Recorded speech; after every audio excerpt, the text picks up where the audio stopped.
America ਦੇ ਇਤਿਹਾਸ ਦੇ ਬਾਰੇ ਅੱਜ ਆਪਾਂ ਥੋੜੀ ਜੀ ਗੱਲਬਾਤ ਜਿਹੜੀ ਉਹ ਕਰਾਂਗੇ ਤੇ ਨਾਲ ਇਹ ਵੀ ਗੱਲ ਕਰਾਂਗੇ ਵੀ ਕਿਉਂ ਦੁਨੀਆ ਦੇ ਵਿੱਚ ਅਜੇ ਵੀ 250 ਸਾਲ ਇਸ ਮੁਲਕ ਦੀ ਆਜ਼ਾਦੀ ਤੋਂ ਬਾਅਦ ਚ ਲੋਕਾਂ 'ਚ ਤੀਬਰਤਾ ਆ ਵੀ ਅਸੀਂ ਇੱਥੇ ਆ ਕੇ ਵਸੀਏ ਤੇ ਇੱਥੇ ਜਿਹੜੀਆਂ ਆਜ਼ਾਦੀਆਂ ਆ ਉਹਨਾਂ ਦਾ ਆਨੰਦ ਮਾਣੀਏ। ਦੇਖੋ ਜੀ, ਇਹ ਇੱਕ ਬਹੁਤ ਵੱਡੀ ਈਵੈਂਟ ਸੀਗੀ ਦੁਨੀਆ ਦੇ ਇਤਿਹਾਸ ਵਿੱਚ ਜਦੋਂ 1776 ਦੇ ਵਿੱਚ ਥਾਮਸ ਜੈਫਰਸਨ ਨੇ ਡੈਕਲੇਰੇਸ਼ਨ ਆਫ ਇੰਡੀਪੈਂਡੈਂਸ ਜੋ ਲਿਖੀ। ਦੇਖੋ, ਆਜ਼ਾਦੀ ਤਾਂ ਜਿਹੜੀ ਅਮਰੀਕਾ ਨੂੰ ਮਿਲੀ ਉਹ ਬਾਅਦ ਚ 10-11 ਸਾਲ ਹੋਰ ਲੱਗੇ, ਲੜਾਈਆਂ ਵੀ ਲੜਦੀਆਂ ਪਈਆਂ, ਪਰ ਜਿਹੜੀ ਉਹ ਡੈਕਲੇਰੇਸ਼ਨ ਆਫ ਇੰਡੀਪੈਂਡੈਂਸ ਉਹਨਾਂ ਨੇ ਇੱਕ ਗੱਲ ਲਿਖੀ ਸੀ ਜਿਹੜੀ ਹੈਗੀ ਆ ਵੀ ਹਰ ਇਨਸਾਨ ਨੂੰ ਜ਼ਿੰਦਗੀ, ਲਾਈਫ, ਲਿਬਰਟੀ, ਆਜ਼ਾਦੀ ਤੇ ਪਰਸੂਟ ਆਫ ਹੈਪੀਨੈਸ ਤੇ ਆਪਣੀਆਂ ਖੁਸ਼ੀਆਂ ਮਾਣਨ ਦੇ ਲਈ ਉਹ ਜੋ ਕੰਮ ਕਰਦਾ ਉਹ ਹਰ ਬੰਦੇ ਨੂੰ ਹੱਕ ਆ। ਹਰ ਬੰਦਾ ਸੋਵਰਨ ਹੈ, ਹਰ ਇਨਸਾਨ ਆਜ਼ਾਦ ਆ। ਜਿਹੜੀ ਕਿ ਆਪਾਂ 4 ਜੁਲਾਈ ਨੂੰ ਅਮਰੀਕਾ ਦੀ ਆਜ਼ਾਦੀ ਮਨਾਉਂਦੇ ਆ, ਉਹ ਇਕੱਲੇ ਪਟਾਕੇ ਨਹੀਂ ਹੈਗੇ ਜਾਂ ਬਹਿ ਕੇ ਅਸੀਂ ਬਾਰਬੀਕਿਊ ਕਰਦੇ ਆ। ਸਾਨੂੰ ਇਹ ਚੀਜ਼ਾਂ ਤੇ ਚਿੰਤਨ ਜ਼ਰੂਰ ਕਰਨਾ ਚਾਹੀਦਾ ਵੀ ਜਿਹੜਾ ਇਹ ਮੁਲਕ ਆ, ਇਹ ਮੁਲਕ ਵਿੱਚ ਇੰਨੀ ਤਰੱਕੀ ਕਿਉਂ ਹੋਈ, ਇਹ ਮੁਲਕ ਦੀਆਂ ਇੰਨੀਆਂ ਪ੍ਰਾਪਤੀਆਂ ਕਿਉਂ ਨੇ। ਇਹ ਮੁਲਕ ਦੇ ਵਿੱਚ ਹਰ ਦੁਨੀਆ ਦਾ ਇਨਸਾਨ ਆ, ਉਹ ਕਿਸੇ ਵੀ ਦੇਸ਼ ਦਾ ਬੰਦਾ ਇੱਥੇ ਆ ਕੇ ਵਸਣਾ ਚਾਹੁੰਦਾ। ਤੋ ਇੱਥੇ ਤਾਈਂ ਪਹੁੰਚਣ ਦੇ ਲਈ ਬੜੀ ਘਾਲਣਾ ਘਾਲੀ ਲੋਕਾਂ ਨੇ। ਜਿਹੜੀ ਡੈਕਲੇਰੇਸ਼ਨ ਆਫ ਇੰਡੀਪੈਂਡੈਂਸ ਹੈ 4 ਜੁਲਾਈ 1776 ਦੇ ਵਿੱਚ ਕੀਤੀ ਗਈ, ਇਹਦੇ ਜਿਹੜੇ ਲਿਖਣ ਵਾਲੇ ਸੀਗੇ ਉਹ ਆਪਣੇ ਬਹੁਤ ਵੱਡੇ ਵਿਦਵਾਨ ਥਾਮਸ ਜੈਫਰਸਨ। ਸੋ ਆਪਾਂ ਵੀ ਅਕਸਰ ਗੱਲ ਕਰਦੇ ਆ, ਜਿਹਨੂੰ ਵੀ ਕਈ ਵਾਰੀ ਲੋਕ ਗੱਲ ਕਰਦੇ ਆ ਵੀ ਸਰਬੱਤ ਦੇ ਭਲੇ ਦੀ ਗੱਲ ਕਰਦੇ ਆ। ਸੋ ਇਹ ਪ੍ਰਿੰਸੀਪਲ ਉੱਥੋਂ ਆਇਆ ਤੇ ਜਿਹੜੀ ਅਮਰੀਕਾ ਦੇ ਥਾਟ ਦੀ ਬੁਨਿਆਦ ਹੈ ਉਹ ਜਿਹੜੀ ਡੈਕਲੇਰੇਸ਼ਨ ਦੇ ਵਿੱਚ 1776 ਦੇ ਵਿੱਚ ਤਾਂ ਡੈਕਲੇਰੇਸ਼ਨ ਆਫ ਇੰਡੀਪੈਂਡੈਂਸ ਹੋਈ, ਪਰ ਇੱਥੇ ਤੱਕ ਪਹੁੰਚੇ ਕਿੱਦਾਂ? ਇਹ ਆਜ਼ਾਦੀ ਦੀ ਲੜਾਈ ਲੜੀ ਕਿੱਦਾਂ? ਅਮਰੀਕਾ ਕਿੱਦਾਂ ਦਾ ਸੀ ਪਹਿਲਾਂ? ਜਿਸ ਅਮਰੀਕਾ ਨੂੰ ਆਪਾਂ ਜਾਣਦੇ ਹਾਂ ਇਹਦੇ ਨਾਲੋਂ ਬਹੁਤ ਵੱਖਰਾ ਸੀ। ਸਾਨੂੰ ਲੈ ਚੱਲੋ ਥੋੜਾ ਜਿਹਾ ਇਤਿਹਾਸ ਦੇ ਵਿੱਚ। ਕਿਹਾ ਜਾਂਦਾ ਵੀ ਯੂਰਪੀਅਨਸ ਦੇ ਆਉਣ ਤੋਂ ਪਹਿਲਾਂ ਅਮਰੀਕਾ ਦੇ ਵਿੱਚ ਜਿਹੜੇ ਨੇਟਿਵ ਅਮਰੀਕਨ ਸੀਗੇ ਜਾਂ ਮੂਲ ਨਿਵਾਸੀ, ਉਹਨਾਂ ਦੀ ਆਬਾਦੀ 5 ਤੋਂ 10 ਕਰੋੜ ਸੀ। ਬਹੁਤ ਵੱਡੀ ਆਬਾਦੀ ਸੀ ਉਸ ਜ਼ਮਾਨੇ ਦੇ ਹਿਸਾਬ ਨਾਲ। ਤਕਰੀਬਨ ਇੱਥੇ 2000 ਲੈਂਗੁਏਜਸ, ਭਾਸ਼ਾਵਾਂ ਬੋਲੀਆਂ ਜਾਂਦੀਆਂ ਸੀ। ਇਹ ਸਾਰੇ ਲੋਕ ਜਾਣਦੇ ਆ ਵੀ ਜਿਹੜਾ ਕੋਲੰਬਸ ਦਾ ਨਾਂ ਸਭ ਨੇ ਸੁਣਿਆ ਵੀ ਕੋਲੰਬਸ ਨੂੰ ਸਪੇਨ ਦੇ ਰਾਜੇ ਨੇ ਘੱਲਿਆ ਸੀ ਵੀ ਤੂੰ ਜਾ ਕੇ ਇੰਡੀਆ ਨੂੰ ਲੱਭ। ਉਹ ਇੰਡੀਆ ਲੱਭਣ ਆਇਆ ਸੀ, ਪਰ ਉਹ ਉਦੋਂ ਟੈਕਨੋਲੋਜੀ ਨਹੀਂ ਸੀ ਤੇ ਉਹ ਬਹਾਮਸ ਦੇ ਵਿੱਚ ਇੱਕ ਆਈਲੈਂਡ 'ਚ ਆਇਆ ਤੇ ਉੱਥੋਂ ਹੀ ਉਹ ਆ ਕੇ ਮੁੜ ਗਿਆ। ਜਦੋਂ ਵਾਪਸ ਸਪੇਨ 'ਚ ਗਿਆ, ਉਹਨੇ ਜਾ ਕੇ ਪੁੱਛਿਆ ਰਾਜੇ ਨੇ ਵੀ ਤੂੰ ਭਾਈ ਸਪਾਈਸਿਸ ਨਹੀਂ ਲੈ ਕੇ ਆਇਆ, ਕਿਉਂਕਿ ਇੰਡੀਆ ਜਿਹੜਾ ਵਾਜ਼ ਨੋਨ ਫॉर ਸਪਾਈਸਿਸ। ਹੋਇਆ ਇਹ ਕਿ ਜਦੋਂ ਯੂਰਪੀਅਨਸ ਇੱਥੇ ਆਏ ਉਹ ਆਪਣੇ ਨਾਲ ਕੁਝ ਬਿਮਾਰੀਆਂ ਲੈ ਕੇ ਆਏ ਜਿਹਦੇ ਲਈ ਬਿਲਕੁਲ ਇੱਥੇ ਦੇ ਜਿਹੜੇ ਮੂਲ ਨਿਵਾਸੀਆਂ 'ਚ ਕੋਈ ਇਮਿਊਨਿਟੀ ਨਹੀਂ ਸੀ। ਕਰਕੇ ਦੇਖੀਆਂ ਨਹੀਂ ਸੀ ਉਹ ਬਿਮਾਰੀਆਂ ਉਹਨਾਂ ਨੇ ਕਦੀ। ਇੱਥੋਂ ਜਿਹੜੀਆਂ ਚੀਜ਼ਾਂ, ਵਸਤੂਆਂ ਉਹ ਲੈ ਕੇ ਗਏ ਯੂਰਪ 'ਚ, ਉੱਥੇ ਉਹਨਾਂ ਦੀ ਖੁਰਾਕ ਵਧੀਆ ਹੋ ਗਈ ਤੇ ਉੱਥੇ ਆਬਾਦੀ ਵਧਣੀ ਸ਼ੁਰੂ ਹੋ ਗਈ। ਹੌਲੀ ਹੌਲੀ ਇਹ ਗੱਲ ਯੂਰਪ ਦੇ ਵਿੱਚ ਹੋਰ ਫੈਲਣੀ ਸ਼ੁਰੂ ਹੋ ਗਈ। ਬਰਤਾਨੀਆ ਦੀ ਸਰਕਾਰ ਵੱਲੋਂ ਇੱਥੇ ਜਹਾਜ਼ ਭੇਜੇ ਗਏ ਵੀ ਜਾ ਕੇ ਤੁਸੀਂ ਉੱਥੇ ਕਾਲੋਨੀਜ਼ ਬਣਾਓ, ਕਿਉਂਕਿ ਸਾਊਥ ਵਿੱਚ ਤਾਂ ਸਪੇਨ ਸੀ, ਨਾਰਥ ਵਿੱਚ ਜਿਹੜਾ ਨਾਰਥ ਅਮਰੀਕਾ 'ਚ ਕਾਲੋਨੀਆਂ ਵਸਣੀਆਂ ਸ਼ੁਰੂ ਹੋਈਆਂ। ਉਹਦੇ ਨਾਲ ਨਾਲ ਫ੍ਰੈਂਚ ਨੂੰ ਵੀ ਪਤਾ ਲੱਗ ਗਿਆ ਤੇ ਡੱਚ ਨੂੰ ਵੀ ਪਤਾ ਲੱਗ ਗਿਆ, ਉਹਨਾਂ ਨੇ ਵੀ ਆਪਣੀਆਂ ਕਾਲੋਨੀਆਂ ਇੱਥੇ ਵਸਾਉਣੀਆਂ ਸ਼ੁਰੂ ਕਰਤੀਆਂ। ਸਾਰੇ ਯੂਰਪ ਨੇ ਇੱਧਰ ਨੂੰ ਹੀਰਾਂ ਘੱਤ ਲਈਆਂ। ਡੈਕਲੇਰੇਸ਼ਨ ਆਫ ਇੰਡੀਪੈਂਡੈਂਸ ਤਾਂ 1776 'ਚ ਕਰਤੀ, ਪਰ ਅਜੇ ਆਜ਼ਾਦੀ ਜਿਹੜੀ ਉਹ ਸਿਰਫ ਇੱਕ ਕਹਿ ਦੋ ਵੀ ਇੱਕ ਜਿਵੇਂ ਆਪਾਂ ਆਜ਼ਾਦੀ ਡਿਕਲੇਅਰ ਕਰਦੀ ਹੈ, ਪਰ ਰਾਜ ਨਹੀਂ ਸੀ ਇੱਥੇ ਦੇ ਲੋਕਾਂ ਦਾ ਹੋਇਆ। ਉਹ ਕਈ ਲੜਾਈਆਂ ਹੋਈਆਂ ਤੇ ਜਦੋਂ ਤਕਰੀਬਨ 11 ਸਾਲ 11 ਸਾਲ ਲੱਗੇ ਤੇ ਜਦੋਂ ਨਾ ਜਿਹੜਾ ਡੈਲਾਵੇਅਰ ਰਿਵਰ ਆ ਉਹ ਜੰਮ ਜਾਂਦਾ ਸਰਦੀਆਂ 'ਚ। ਤੇ ਕ੍ਰਿਸਮਸ ਦਾ ਈਵ ਸੀਗੀ ਤੇ ਜਿਹੜੇ ਇੰਗਲੈਂਡ ਦੀਆਂ ਫੌਜਾਂ ਸੀ ਬਹੁਤ ਵੱਡੀ ਤਾਦਾਦ 'ਚ ਉੱਥੇ ਕ੍ਰਿਸਮਸ ਮਨਾ ਰਹੀਆਂ ਸੀਗੀਆਂ, ਪ੍ਰੀ ਕ੍ਰਿਸਮਸ। ਤੇ ਜਾਰਜ ਵਾਸ਼ਿੰਗਟਨ ਨੇ ਜੰਮੀ ਹੋਈ ਨਦੀ ਨੂੰ ਪਾਰ ਕਰਕੇ ਉਹਨਾਂ ਨੂੰ ਸੁੱਤੇ ਪਿਆਂ ਨੂੰ ਢਾਹ ਲਿਆ ਜਾ ਕੇ। ਉਹਨਾਂ ਨੂੰ ਇਹ ਉਮੀਦ ਨਹੀਂ ਸੀ ਵੀ ਇਹ ਨਦੀ ਨੂੰ ਕੋਈ ਪਾਰ ਕਰਕੇ ਇੰਨੀ ਸਰਦੀ ਵਿੱਚ ਆ ਸਕਦਾ। ਉਹ ਸਭ ਤੋਂ ਵੱਡੀ ਜਿਹੜੀ ਹਾਰ ਬਰਤਾਨਵੀ ਫੌਜਾਂ ਦੀ ਹੋਈ ਤੇ ਹੌਲੀ ਹੌਲੀ ਫਿਰ ਉਹਨਾਂ ਨੇ ਸਰੈਂਡਰ ਕਰਨਾ ਸ਼ੁਰੂ ਕਰਤਾ ਤੇ ਫਿਰ ਜਾਰਜ ਵਾਸ਼ਿੰਗਟਨ ਨੂੰ ਪਹਿਲਾ ਰਾਸ਼ਟਰਪਤੀ ਘੋਸ਼ਿਤ ਕੀਤਾ ਗਿਆ। ਅੱਜ 250 ਸਾਲ ਅਮਰੀਕਾ ਦੀ ਆਜ਼ਾਦੀ ਨੂੰ ਜਿਹੜੇ ਹੋਏ ਆ ਵੀ ਇਹ ਨੰਬਰ 1 ਮੁਲਕ ਬਣਿਆ, ਬਰਕਰਾਰ ਜਿਹੜਾ ਉਹ ਰਹਿ ਰਿਹਾ ਆ, ਇਹਦੇ ਪਿੱਛੇ ਕੀ ਕਾਰਨ? ਪੰਜਾਬੀ ਰੇਡੀਓ USA ਸੁਣ ਰਹੇ, ਦੇਖ ਰਹੇ ਸਾਡੇ ਸਾਰੇ ਸਰੋਤਿਆਂ ਨੂੰ ਪਿਆਰ ਭਰੀ ਸਤਿ ਸ੍ਰੀ ਅਕਾਲ, ਜੀ ਆਇਆਂ ਨੂੰ। Program Punjabi pioneers history of Punjabis in US, ਉਸ ਦੇ ਵਿੱਚ ਤੁਹਾਨੂੰ ਜੀ ਆਇਆਂ ਨੂੰ ਆਖਦੇ ਹਾਂ। ਮੇਰੇ ਨਾਲ ਜੁੜ ਚੁੱਕੇ ਨੇ ਯੂਬਾ ਸਿਟੀ ਤੋਂ ਡਾਕਟਰ ਜਸਬੀਰ ਸਿੰਘ ਕੰਗ। ਡਾਕਟਰ ਕੰਗ, ਜੀ ਆਇਆਂ ਨੂੰ ਸਵਾਗਤ ਹੈ। ਸਤਿ ਸ੍ਰੀ ਅਕਾਲ। ਸਤਿ ਸ੍ਰੀ ਅਕਾਲ ਜੀ। ਪੰਜਾਬੀ ਪਾਇਓਨੀਅਰਸ ਦੇ ਵਿੱਚ ਇਸ ਪ੍ਰੋਗਰਾਮ ਦੇ ਪਹਿਲੇ ਆਪਾਂ ਕੜੀਆਂ ਦੇ ਵਿੱਚ, ਅੰਕਾਂ ਦੇ ਵਿੱਚ ਕਿੱਦਾਂ ਪੰਜਾਬੀ ਇੱਥੇ ਆਏ, ਕਿਹੜੇ ਹਾਲਾਤਾਂ ਤੋਂ ਇੱਥੇ ਪਹੁੰਚੇ, ਕਿਹੜੇ ਹਾਲਾਤਾਂ ਦਾ ਇੱਥੇ ਸਾਹਮਣਾ ਕਰਨਾ ਪਿਆ, ਤੇ ਕੁਝ ਖਾਸ ਅਹਿਮ ਜਿਹੜੇ ਇੰਡੀਵਿਜੂਅਲਸ ਆ, ਪਰਸਨੈਲਿਟੀਜ਼ ਆ, ਉਹਨਾਂ ਦੀ ਆਪਾਂ ਹਿਸਟਰੀ ਬਾਰੇ ਇਸ ਪ੍ਰੋਗਰਾਮ ਦੇ ਵਿੱਚ ਗੱਲ ਕੀਤੀ ਆ। ਅੱਜ ਆਪਾਂ ਉਸ ਧਰਤੀ ਦੀ ਗੱਲ ਕਰਾਂਗੇ ਜਿੱਥੇ ਆਪਾਂ ਆ ਕੇ ਹੁਣ ਵਸੇ ਹੋਏ ਆ, ਅਮਰੀਕਾ, ਜਿਸ ਦੇ ਇਸ ਮਹੀਨੇ ਦੇ ਵਿੱਚ ਆਪਾਂ 250 ਸਾਲ ਆਜ਼ਾਦੀ ਦੇ ਜਿਹੜੇ ਉਹ ਮਨਾਏ ਆ। 250 years ਕਿਸੇ ਇੱਕ ਮੁਲਕ ਨੂੰ ਆਜ਼ਾਦ ਹੋਇਆਂ ਨੂੰ ਹੋਏ ਆ।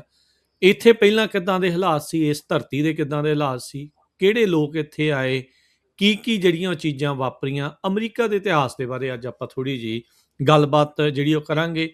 ਇਸ ਮੁਲਕ ਦੇ ਬਾਰੇ ਜਿਹੜੀ ਉਹ ਗੱਲਬਾਤ ਕਰਾਂਗੇ ਤੇ ਨਾਲ ਇਹ ਵੀ ਗੱਲ ਕਰਾਂਗੇ ਵੀ ਕਿਉਂ ਦੁਨੀਆ ਦੇ ਵਿੱਚ ਅਜੇ ਵੀ 250 ਸਾਲ ਇਸ ਮੁਲਕ ਦੀ ਆਜ਼ਾਦੀ ਤੋਂ ਬਾਅਦ 'ਚ ਲੋਕਾਂ 'ਚ ਤੀਬਰਤਾ ਆ ਵੀ ਅਸੀਂ ਇੱਥੇ ਆ ਕੇ ਵਸੀਏ, ਇੱਥੇ ਆ ਕੇ ਆਪਣੇ ਪਰਿਵਾਰ ਪਾਲੀਏ ਤੇ ਇੱਥੇ ਜਿਹੜੀਆਂ ਆਜ਼ਾਦੀਆਂ ਆ ਉਹਨਾਂ ਦਾ ਆਨੰਦ ਮਾਣੀਏ। ਡਾਕਟਰ ਕੰਗ, 250 ਸਾਲ ਅਮਰੀਕਾ ਦੀ ਆਜ਼ਾਦੀ ਨੂੰ ਹੋਏ ਆ। ਪਹਿਲਾਂ ਤਾਂ ਇਨੀਸ਼ੀਅਲ ਥਾਟਸ ਕੀ ਤੁਸੀਂ ਸੋਚਦੇ ਆ 250 years ਆਫ ਇੰਡੀਪੈਂਡੈਂਸ ਦੇ? ਦੇਖੋ ਜੀ, ਇਹ ਇੱਕ ਬਹੁਤ ਵੱਡੀ ਈਵੈਂਟ ਸੀਗੀ ਦੁਨੀਆ ਦੇ ਇਤਿਹਾਸ ਵਿੱਚ। ਜਦੋਂ 1776 ਦੇ ਵਿੱਚ ਥਾਮਸ ਜੈਫਰਸਨ ਨੇ ਡੈਕਲੇਰੇਸ਼ਨ ਆਫ ਇੰਡੀਪੈਂਡੈਂਸ ਜੋ ਲਿਖੀ।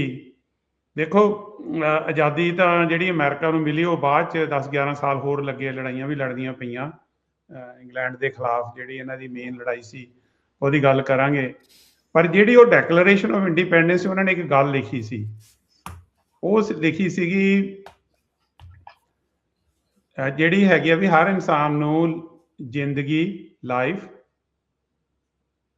ਲਿਬਰਟੀ, ਆਜ਼ਾਦੀ ਤੇ ਪਰਸਿਊਟ ਆਫ ਹੈਪੀਨੈਸ ਤੇ ਆਪਣੀਆਂ ਖੁਸ਼ੀਆਂ ਮਾਣਨ ਦੇ ਲਈ ਉਹ ਜੋ ਕੰਮ ਕਰਦਾ ਉਹ ਹਰ ਬੰਦੇ ਨੂੰ ਹੱਕ ਆ, ਹਰ ਬੰਦਾ ਸੋਵਰਨ ਹੈ, ਹਰ ਇਨਸਾਨ ਆਜ਼ਾਦ ਆ। ਸੋ ਇਹ ਜਿਹੜੀ ਗੱਲ ਅਮਰੀਕਾ ਦਾ ਫਾਊਂਡੇਸ਼ਨਲ ਪ੍ਰਿੰਸੀਪਲ ਹੈਗਾ, ਇਹ ਦੁਨੀਆ 'ਚ ਇੱਕ ਨਵੀਂ ਚੀਜ਼ ਸੀ, ਕਿਉਂਕਿ ਦੁਨੀਆ ਬੇਸ਼ੱਕ ਅਮਰੀਕਾ ਦੇ ਵਿੱਚ ਵੀ ਇਹ ਚੀਜ਼ਾਂ ਲਾਗੂ ਹੋਣ ਨੂੰ ਕਾਫੀ ਸਮਾਂ ਲੱਗਿਆ, ਪਰ ਜਿਹੜਾ ਉਹਦਾ ਬੇਸ ਸੀਗਾ, ਫਾਊਂਡੇਸ਼ਨ, ਜਿਹੜੀ ਕਿ ਆਪਾਂ 4 ਜੁਲਾਈ ਨੂੰ ਅਮਰੀਕਾ ਦੀ ਆਜ਼ਾਦੀ ਮਨਾਉਂਦੇ ਆ, ਉਹ ਇਕੱਲੇ ਪਟਾਕੇ ਨਹੀਂ ਹੈਗੇ ਜਾਂ ਬਹਿ ਕੇ ਅਸੀਂ ਬਾਰਬੀਕਿਊ ਕਰਦੇ ਆ। ਸਾਨੂੰ ਇਹ ਚੀਜ਼ਾਂ ਦੇ ਚਿੰਤਨ ਜ਼ਰੂਰ ਕਰਨਾ ਚਾਹੀਦਾ ਵੀ ਜਿਹੜਾ ਇਹ ਮੁਲਕ ਆ, ਇਹ ਮੁਲਕ ਵਿੱਚ ਇੰਨੀ ਤਰੱਕੀ ਕਿਉਂ ਹੋਈ, ਇਹ ਮੁਲਕ ਦੀਆਂ ਇੰਨੀਆਂ ਪ੍ਰਾਪਤੀਆਂ ਕਿਉਂ ਨੇ, ਇਹ ਮੁਲਕ ਦੇ ਵਿੱਚ ਹਰ ਦੁਨੀਆ ਦਾ ਇਨਸਾਨ ਆ, ਉਹ ਕਿਸੇ ਵੀ ਦੇਸ਼ ਦਾ ਬੰਦਾ ਇੱਥੇ ਆ ਕੇ ਵਸਣਾ ਚਾਹੁੰਦਾ। ਸੋ ਇੱਥੇ ਤਾਈਂ ਪਹੁੰਚਣ ਦੇ ਲਈ ਬੜੀ ਘਾਲਣਾ ਘਾਲੀ ਲੋਕਾਂ ਨੇ, ਬਹੁਤ ਜ਼ਿਆਦਾਤਰ ਤਾਂ ਜਿਹੜੇ ਦੇਖੋ ਪਹਿਲਾਂ ਨੇਟਿਵ ਅਮਰੀਕਨ ਸੀ ਇੱਥੇ, ਫਿਰ ਯੂਰਪੀਅਨਸ ਆਏ, ਫਿਰ ਉਸ ਤੋਂ ਬਾਅਦ ਹੋਰ ਲੋਕ ਆਉਣੇ ਸ਼ੁਰੂ ਹੋਏ। ਪਰ ਜਿਹੜੀ ਡੈਕਲੇਰੇਸ਼ਨ ਆਫ ਇੰਡੀਪੈਂਡੈਂਸ ਹੈ ਜੋ ਆਪਾਂ 4 ਜੁਲਾਈ 1776 ਦੇ ਵਿੱਚ ਕੀਤੀ ਗਈ, ਤੇ ਜਿਹਨੂੰ ਕਿ ਪਹਿਲਾਂ ਕੀਤਾ ਤਾਂ ਵੈਸੇ 2 ਜੁਲਾਈ ਨੂੰ ਸੀ, ਪਰ ਇਹਨੂੰ ਰੈਟੀਫਾਈ ਜਿਹੜੀ ਕੰਟੀਨੈਂਟਲ ਕਾਂਗਰਸ ਬਣੀ ਸੀ ਉਹਨੇ ਇਸ ਨੂੰ ਅਪਰੂਵ ਕੀਤਾ ਸੀ, ਡੈਕਲੇਰੇਸ਼ਨ ਆਫ ਇੰਡੀਪੈਂਡੈਂਸ। ਇਹਦੇ ਜਿਹੜੇ ਲਿਖਣ ਵਾਲੇ ਸੀਗੇ ਉਹ ਆਪਣੇ ਬਹੁਤ ਵੱਡੇ ਵਿਦਵਾਨ ਥਾਮਸ ਜੈਫਰਸਨ। ਸੋ ਆਪਾਂ ਵੀ ਅਕਸਰ ਗੱਲ ਕਰਦੇ ਹਾਂ, ਜਿਹਨੂੰ ਵੀ ਕਈ ਵਾਰੀ ਲੋਕ ਗੱਲ ਕਰਦੇ ਆ ਵੀ ਸਰਬਤ ਦੇ ਭਲੇ ਦੀ ਗੱਲ ਕਰਦੇ ਆ। ਸੋ ਇਹ ਪ੍ਰਿੰਸੀਪਲ ਉੱਥੋਂ ਆਇਆ, ਤੇ ਜਿਹੜੀ ਅਮਰੀਕਾ ਦੇ ਥਾਟ ਦੀ ਬੁਨਿਆਦ ਹੈ ਉਹ ਜਿਹੜੀ ਡੈਕਲੇਰੇਸ਼ਨ ਦੇ ਵਿੱਚ ਰੱਖੀ। ਸੋ ਨੇ ਬਿਲਕੁਲ ਡਾਕਟਰ ਕੰਗ, ਇਹ ਜਿਹੜਾ ਤੁਸੀਂ ਕਿਹਾ ਵੀ life, liberty and pursuit of happiness, ਇਹ ਜਿਹੜੇ ਕੁਝ ਚੀਜ਼ਾਂ ਹਰ ਇੱਕ ਨੂੰ ਬਰਾਬਰ ਦੇ ਹੱਕਾਂ ਵਾਲਾ ਜਿਹੜਾ ਉਹ ਮੰਨਣਾ। ਇੱਕ ਗੱਲ ਹੋਰ ਵੀ ਸੀ ਜਿਹੜੀ ਮੈਨੇ ਕਹੀ, ਉਹਦੇ 'ਚ ਇਹ ਵੀ ਲਿਖਿਆ ਆਲ ਮੈਨ ਆਰ ਕ੍ਰੀਏਟਡ ਇਕੁਅਲ। ਮੈਨ ਇਕੱਲਾ ਬੰਦੇ ਨਹੀਂ, ਉਹ ਇਨਸਾਨ ਤੋਂ ਕਹਿ ਰਹੇ ਆ ਵੀ ਔਰਤ ਤੇ ਮਰਦ, ਵੀ ਉਹ ਪ੍ਰਮਾਤਮਾ ਨੇ ਸਭ ਨੂੰ ਬਰਾਬਰ ਕ੍ਰੀਏਟ ਕੀਤਾ। ਵੀ ਇਹ ਵੀ ਇੱਕ ਬਹੁਤ ਵੱਡਾ, ਮੇਰੇ ਖਿਆਲ 'ਚ ਸਭ ਤੋਂ ਜਿਹੜੀ ਸਟਰੋਂਗ ਵੈਲਿਊ ਹੈ, ਕਹਿੰਦੇ ਵੀ ਸਾਰੇ ਇਨਸਾਨ ਬਰਾਬਰ ਨੇ, ਇਹ ਗੱਲ ਕਹਿਣੀ ਤੇ ਉਹਨੂੰ ਲਿਖਤੀ ਡਿਕਲੇਅਰ ਕਰਨਾ। ਸੋ ਅਮਰੀਕਾ ਦੀ ਆਜ਼ਾਦੀ ਦਾ ਇੱਕ ਇਹ ਵੀ ਫਾਊਂਡੇਸ਼ਨਲ ਪ੍ਰਿੰਸੀਪਲ ਸੀਗਾ। ਬਿਲਕੁਲ, ਵੀ ਤੇ ਨਾਲੇ ਇਹ ਵੀ ਕਿਹਾ ਵੀ ਇਕੱਲੇ ਬਰਾਬਰ ਹੀ ਨਹੀਂ, ਸਾਰੇ ਬਰਾਬਰ ਦੇ ਹੱਕਾਂ ਦੇ ਨਾਲ ਜੰਮੇ ਆ। ਇਹ ਜਿਹੜਾ ਹਾਂਜੀ, ਵੀ ਹਰ ਬੰਦੇ ਦੇ ਹੱਕ ਬਰਾਬਰ ਨੇ। ਬੇਸ਼ੱਕ ਇਹ ਚੀਜ਼ਾਂ ਨੂੰ ਲਾਗੂ ਹੋਣ, ਆਪਾਂ ਪਹਿਲਾਂ ਵੀ ਗੱਲ ਕੀਤੀ ਆ, ਸਲੇਵਰੀ ਦੀ ਗੱਲ ਆਪਾਂ ਬਾਅਦ 'ਚ ਕਰਾਂਗੇ, ਪਰ ਸਮਾਂ ਲੱਗਿਆ। ਇੱਕ ਹੋਰ ਜਿਹੜੀ ਸੈਕੰਡ ਅਮੈਂਡਮੈਂਟ ਜਿਹੜੀ ਇਜਾਜ਼ਤ ਦਿੰਦੀ ਆ ਵੀ ਹਰ ਬੰਦੇ ਨੂੰ ਆਪਣੀ ਰੱਖਿਆ ਦੇ ਲਈ ਹਥਿਆਰ ਰੱਖਣ ਦਾ ਹੱਕ ਹੈ। ਹੂੰ ਜਿਵੇਂ 10ਵੇਂ ਪਾਤਸ਼ਾਹ ਨੇ ਅੰਮ੍ਰਿਤਧਾਰੀ ਸਿੱਖਾਂ ਨੂੰ ਕਿਰਪਾਨ ਜਾਂ ਹਥਿਆਰ ਰੱਖਣ ਦੀ ਇੱਕ ਉਹਨਾਂ ਦੇ ਧਰਮ ਦਾ ਹਿੱਸਾ ਬਣਾਇਆ। ਜਿਵੇਂ ਅਮਰੀਕਾ ਦੇ ਵਿੱਚ ਜਿਹੜੀ ਸੈਕੰਡ ਅਮੈਂਡਮੈਂਟ ਸੀ ਵੀ ਉਹ ਹਰ ਇਨਸਾਨ ਆਪਣੀ ਰੱਖਿਆ ਦੇ ਲਈ ਹਥਿਆਰ ਰੱਖ ਸਕਦਾ। ਅੱਜ ਕੱਲ੍ਹ ਇਸ ਚੀਜ਼ ਤੇ ਕਈ ਲੋਕ ਉਹਦਾ ਗੈਰ ਇਸਤੇਮਾਲ ਵੀ, ਗਲਤ ਇਸਤੇਮਾਲ ਵੀ ਕਰਦੇ ਨੇ, ਪਰ ਇਹ ਅਮਰੀਕਾ ਦੇ ਇੱਕ ਫਾਊਂਡੇਸ਼ਨਲ, ਜਿਹੜੇ ਨਵੇਂ ਲੋਕ ਆਉਂਦੇ ਆ ਨਾ ਅਮਰੀਕਾ 'ਚ, ਉਹਨੂੰ ਇਹ ਗੱਲ ਕਈ ਵਾਰੀ ਸਮਝ ਨਹੀਂ ਆਉਂਦੀ ਵੀ ਇੱਥੇ ਹਥਿਆਰ ਰੱਖਣ ਦੀ ਇਜਾਜ਼ਤ ਕਿਉਂ ਹੈ। ਆਪਾਂ ਇਹਦੇ ਬਾਰੇ ਵੀ ਗੱਲ ਕਰਾਂਗੇ। ਨਹੀਂ, ਸੋ ਬਹੁਤ ਸਾਰੀਆਂ ਚੀਜ਼ਾਂ ਜਿਹੜੀਆਂ ਇੱਥੇ ਆ। ਆਪਾਂ ਪਿੱਛੇ ਚੱਲਦੇ ਹਾਂ। 1776 ਦੇ ਵਿੱਚ ਤਾਂ ਡੈਕਲੇਰੇਸ਼ਨ ਆਫ ਇੰਡੀਪੈਂਡੈਂਸ ਹੋਈ, ਪਰ ਇੱਥੇ ਤੱਕ ਪਹੁੰਚੇ ਕਿੱਦਾਂ? ਇਹ ਆਜ਼ਾਦੀ ਦੀ ਲੜਾਈ ਲੜੀ ਕਿੱਦਾਂ? ਅਮਰੀਕਾ ਕਿੱਦਾਂ ਦਾ ਸੀ ਪਹਿਲਾਂ? ਜਿਸ ਅਮਰੀਕਾ ਨੂੰ ਆਪਾਂ ਜਾਣਦੇ ਹਾਂ ਇਹਦੇ ਨਾਲੋਂ ਬਹੁਤ ਵੱਖਰਾ ਸੀ। ਸਾਨੂੰ ਲੈ ਚੱਲੋ ਥੋੜ੍ਹਾ ਜਿਹਾ ਇਤਿਹਾਸ ਦੇ ਵਿੱਚ, ਕਰੀਏ ਪਿੱਛੋਂ ਸ਼ੁਰੂ। ਜਦੋਂ ਨੇਟਿਵਸ ਹੀ ਇਕੱਲੇ ਇੱਥੇ ਰਹਿੰਦੇ ਸੀਗੇ, ਕੋਲੰਬਸ ਇੱਥੇ ਪਹੁੰਚਿਆ, ਉਹਨਾਂ ਨੇ ਦੇਖਿਆ, ਸੈਟਲਰਸ ਆਏ। So let's start there. ਦੇਖੋ ਜੀ, ਇਹ ਇਤਿਹਾਸ ਬੜਾ ਲੰਮਾ ਹੈ। ਜੇ ਆਪਾਂ ਬਹੁਤੀ ਤਫਸੀਲ 'ਚ ਜਾਵਾਂਗੇ ਤਾਂ ਇਹ ਬਹੁਤ ਘੰਟਿਆਂ ਦਾ ਪ੍ਰੋਗਰਾਮ ਬਣ ਜਾਊਗਾ। ਮੈਂ ਛੋਟਾ ਕਰਕੇ ਦੱਸਦਾ। ਜ਼ਰੂਰ, ਬਰੀਫਲੀ। ਜਿਹਨਾਂ ਨੂੰ ਆਪਾਂ ਨੇਟਿਵ ਅਮਰੀਕਨ ਜਾਂ ਮੂਲ ਨਿਵਾਸੀ ਕਿਹਾ ਜਾਂਦਾ, ਇਹ ਕਿਹਾ ਜਾਂਦਾ ਵੀ ਉਹ ਅੱਜ ਤੋਂ 10,000 ਸਾਲ ਪਹਿਲਾਂ ਜਿਹੜਾ ਸਾਈਬੇਰੀਆ ਸੀਗਾ ਉਹ ਜੁੜਿਆ ਹੋਇਆ ਸੀਗਾ ਅਲਾਸਕਾ ਦੇ ਨਾਲ। ਉੱਥੇ ਮਤਲਬ ਜਿਹੜੇ ਨੇਟਿਵ ਸੀਗੇ, ਉਹ ਜਿਹੜਾ ਅਮਰੀਕਾਜ਼ ਜਿਹਨੂੰ ਆਪਾਂ ਕਹਿੰਦੇ ਆ, Canada, USA, central America, south America, ਇਹ ਸਾਰਾ ਅਮਰੀਕਾਜ਼ ਦੇ ਵਿੱਚ ਆਏ।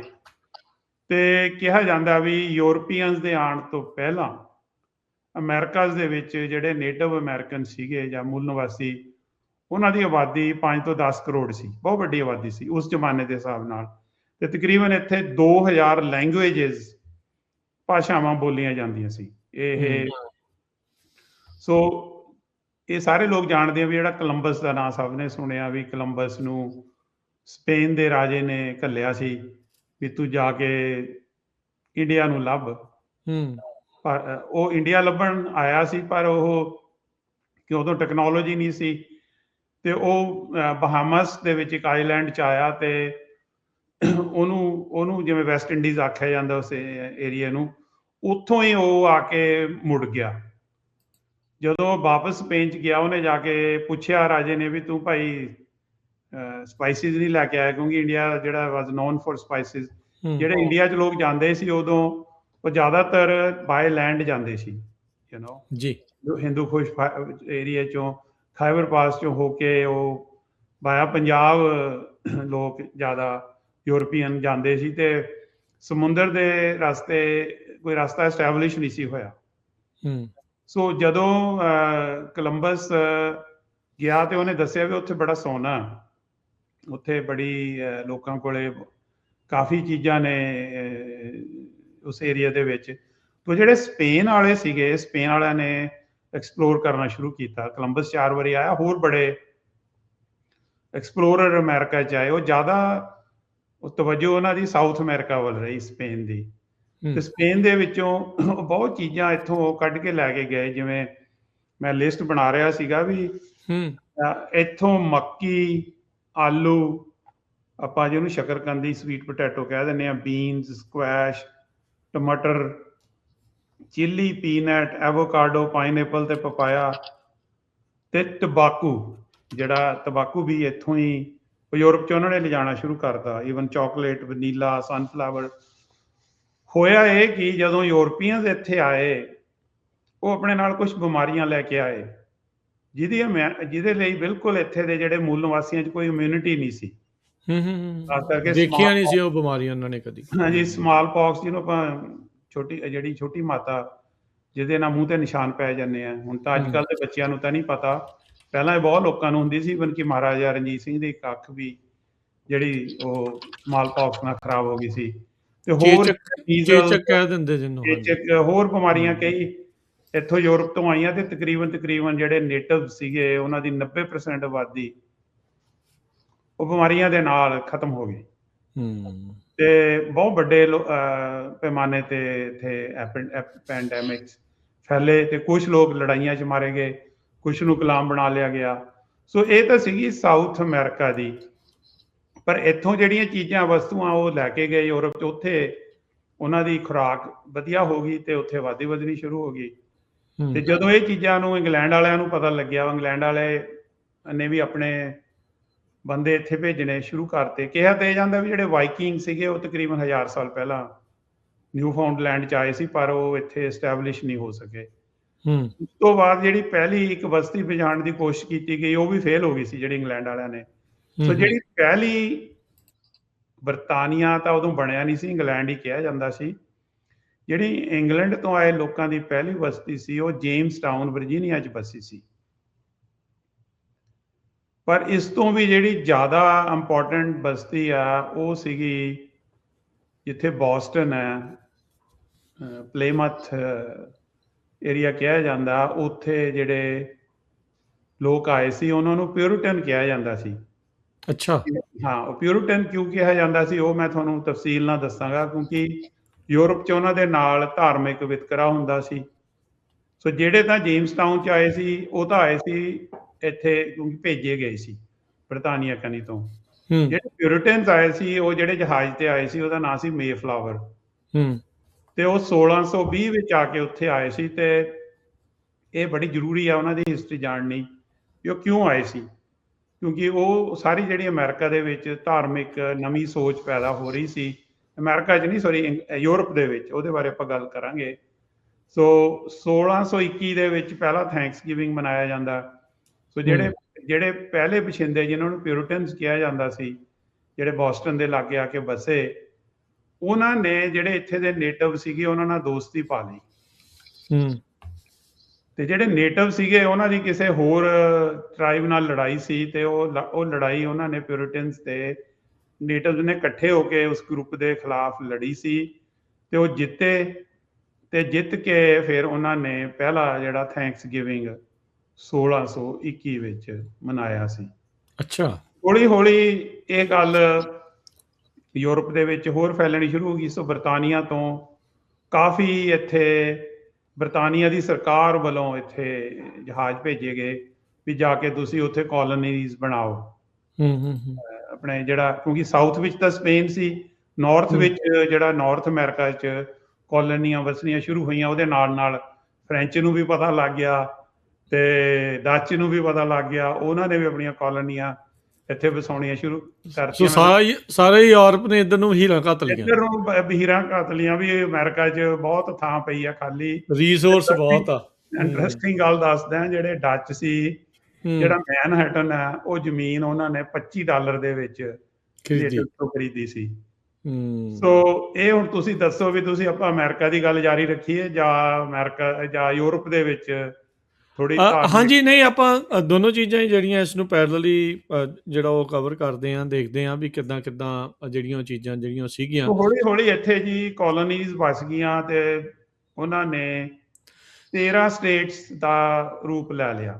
ਸੋ ਇਹ ਜਿਹੜੀਆਂ 13 ਕਾਲੋਨੀ ਸੀਗੀਆਂ, ਸੋ ਇਹਦਾ ਮਤਲਬ ਕੀ ਇਹ ਕੁਛ ਬ੍ਰਿਟੇਨ, ਕੁਛ ਸਪੈਨਿਸ਼, ਕੁਛ ਡੱਚ ਇੱਦਾਂ ਸੀਗੀਆਂ, ਜਾਂ ਸਾਰੇ ਮੋਸਟਲੀ ਇੱਕੋ ਮੁਲਕ ਦੇ ਇਹ ਜਿਹੜੀਆਂ ਕਾਲੋਨੀ ਸੀਗੀਆਂ? ਦੇਖੋ, ਜਿਹੜਾ ਫਲੋਰੀਡਾ ਦੇ ਵਿੱਚ ਸਪੇਨ ਆ ਗਿਆ ਸੀ, ਉਹ ਇਹਨਾਂ ਨੇ ਇੰਗਲੈਂਡ ਵਾਲਿਆਂ ਨੇ ਜਿਹੜੇ ਇੱਥੇ ਇੰਗਲੈਂਡ ਤੋਂ ਆ ਕੇ ਵਸੇ ਸੀ, ਉਹ ਇੰਗਲੈਂਡ ਨੂੰ ਹੀ ਆਪਣਾ ਪੇਰੈਂਟ ਮੁਲਕ ਮੰਨਦੇ ਸੀ। ਜਿਵੇਂ ਆਪਾਂ ਕਹਿ ਦਿੰਦੇ ਨਾ ਵੀ ਸਾਡਾ ਪੰਜਾਬ ਘਰ ਆ, ਜਾਂ ਇੰਡੀਅਨ ਕਹਿੰਦੇ ਨੇ ਇੰਡੀਅਨ ਘਰ ਆ। ਸੋ ਇੰਗਲੈਂਡ ਨੂੰ ਆਪਣਾ ਘਰ ਮੰਨਦੇ ਸੀ। ਤੇ ਹੌਲੀ ਹੌਲੀ ਜਿਹੜੇ ਫਰਾਂਸ ਦੇ ਨਾਲ ਉਹਨਾਂ ਦੀ ਬਹੁਤ ਜ਼ਬਰਦਸਤ ਲੜਾਈ ਹੋਈ। 100 ਸਾਲ ਦੀ ਲੜਾਈ ਹੋਈ ਸੀ ਉਹਨਾਂ ਦੀ। ਨਹੀਂ, ਫਰਾਂਸ ਦੇ ਨਾਲ ਉਹਨਾਂ ਦੀ 1699 ਚ, ਸੇਮ ਈਅਰ ਜਦੋਂ ਖਾਲਸਾ ਸਾਜਿਆ ਜਾਂਦਾ, 1699 ਚ ਫਰੈਂਚ ਇੰਡੀਅਨ ਵਾਰ ਕਿਹਾ ਜਾਂਦਾ, ਜਦੋਂ ਕਿ ਜਿਹੜੇ ਨੇਟਿਵ ਸੀਗੇ ਉਹਨਾਂ ਨਾਲ ਫਰੈਂਚ ਨੇ ਸੁਲ੍ਹਾ ਕੀਤੀ ਹੋਈ ਸੀ। ਉਹਦਾ ਫਰੈਂਚ ਤੇ ਨੇਟਿਵਸ ਨੇ ਜਿਹੜੇ ਇੰਗਲੈਂਡ ਦੇ ਆਏ ਸੈਟਲਰਸ ਨਾਲ ਲੜਾਈ ਕੀਤੀ ਸੀ। ਸੋ ਜਿਹੜੀ ਲੂਜ਼ੀਆਨਾ ਸਟੇਟ ਸੀ, ਉਹ ਫਰੈਂਚ ਕਾਲੋਨੀ ਸੀ ਤੇ ਫਰੈਂਚ ਕੋਲੇ ਕਾਫੀ ਵੱਡਾ ਇਲਾਕਾ ਸੀ। ਪਰ ਉਹ ਹੌਲੀ ਹੌਲੀ ਜਿਹੜੀਆਂ ਇੰਗਲੈਂਡ ਤੋਂ ਆਈਆਂ ਕਾਲੋਨੀ ਸੀਗੀਆਂ, ਉਹਨਾਂ ਨੇ ਉਹਨਾਂ ਤੋਂ ਇਹ ਇਲਾਕਾ ਖੋਹ ਲਿਆ। ਸੋ ਫਰੈਂਚ ਨੂੰ ਖਦੇੜਤਾ ਜੀ। ਫਰੈਂਚ ਚਲੇ ਗਏ ਨਾਰਥ ਵਿੱਚ, ਕਿਊਬਿਕ ਦਾ ਇਲਾਕਾ ਜਿਹੜਾ ਕਿ ਹਲੇ ਵੀ ਫਰੈਂਚ ਬੋਲਣ ਵਾਲੀ ਸਟੇਟ ਆ। ਤੇ ਬਾਕੀ ਏਰੀਆ ਜਿਹੜੇ ਅੰਗਰੇਜ਼ੀ ਬੋਲਣ ਵਾਲੇ ਸੀ, ਉਹਨਾਂ ਨੇ ਕਾਬੂ ਕਰ ਲਏ। ਜਿਹੜੀਆਂ ਸਾਊਥ ਵਾਲੀਆਂ ਸਟੇਟ ਸੀਗੀਆਂ, ਜਿਵੇਂ ਆਪਣਾ ਕੈਲੀਫੋਰਨੀਆ, ਐਰੀਜ਼ੋਨਾ, ਟੈਕਸਾਸ, ਇਹ ਮੈਕਸੀਕੋ ਤੇ ਕੰਟਰੋਲ ਥੱਲੇ ਸੀਗੀਆਂ, ਤੇ ਹੌਲੀ ਹੌਲੀ ਮੈਕਸੀਕੋ ਤੋਂ ਜਿਹੜੀਆਂ ਅਮਰੀਕਨ ਕਾਲੋਨੀਜ਼ ਨੇ ਉਹਨਾਂ ਤੋਂ ਖੋਲਿਆ ਤੇ ਉਹਨਾਂ ਨੂੰ ਅਮਰੀਕਾ 'ਚ, ਸੋ ਅਮਰੀਕਾ ਵੱਧ ਗਿਆ ਬਹੁਤ ਵੱਡਾ। ਇਹ ਬਾਅਦ ਦੀਆਂ ਗੱਲਾਂ ਨੇ, ਇਹ ਅਮਰੀਕਾ ਦੀ ਜਿਹੜੀ ਐਕਸਪੈਂਸ਼ਨ ਉਹ ਬਾਅਦ ਚ ਹੋਈ ਆ। ਉਹ ਬਾਅਦ 'ਚ ਹੋਈ ਆ, ਪਰ ਹੌਲੀ ਹੌਲੀ ਇਹ ਇਦਾਂ ਅਮਰੀਕਾ ਮਤਲਬ ਵਧਿਆ। ਯੂਨਾਈਟਿਡ ਸਟੇਟਸ ਆਫ ਅਮਰੀਕਨ ਬਣਨਾ ਸ਼ੁਰੂ ਹੋਇਆ। ਠੀਕ ਆ। ਸੋ ਜਿੱਦਾਂ ਹੁਣ 1776 ਦੇ ਵਿੱਚ ਡੈਕਲੇਰੇਸ਼ਨ ਆਫ ਇੰਡੀਪੈਂਡੈਂਸ ਹੁੰਦੀ ਆ, ਉੱਥੋਂ ਤੱਕ ਦੇ ਵੀ ਆਪਾਂ ਕਰਦੇ ਆ।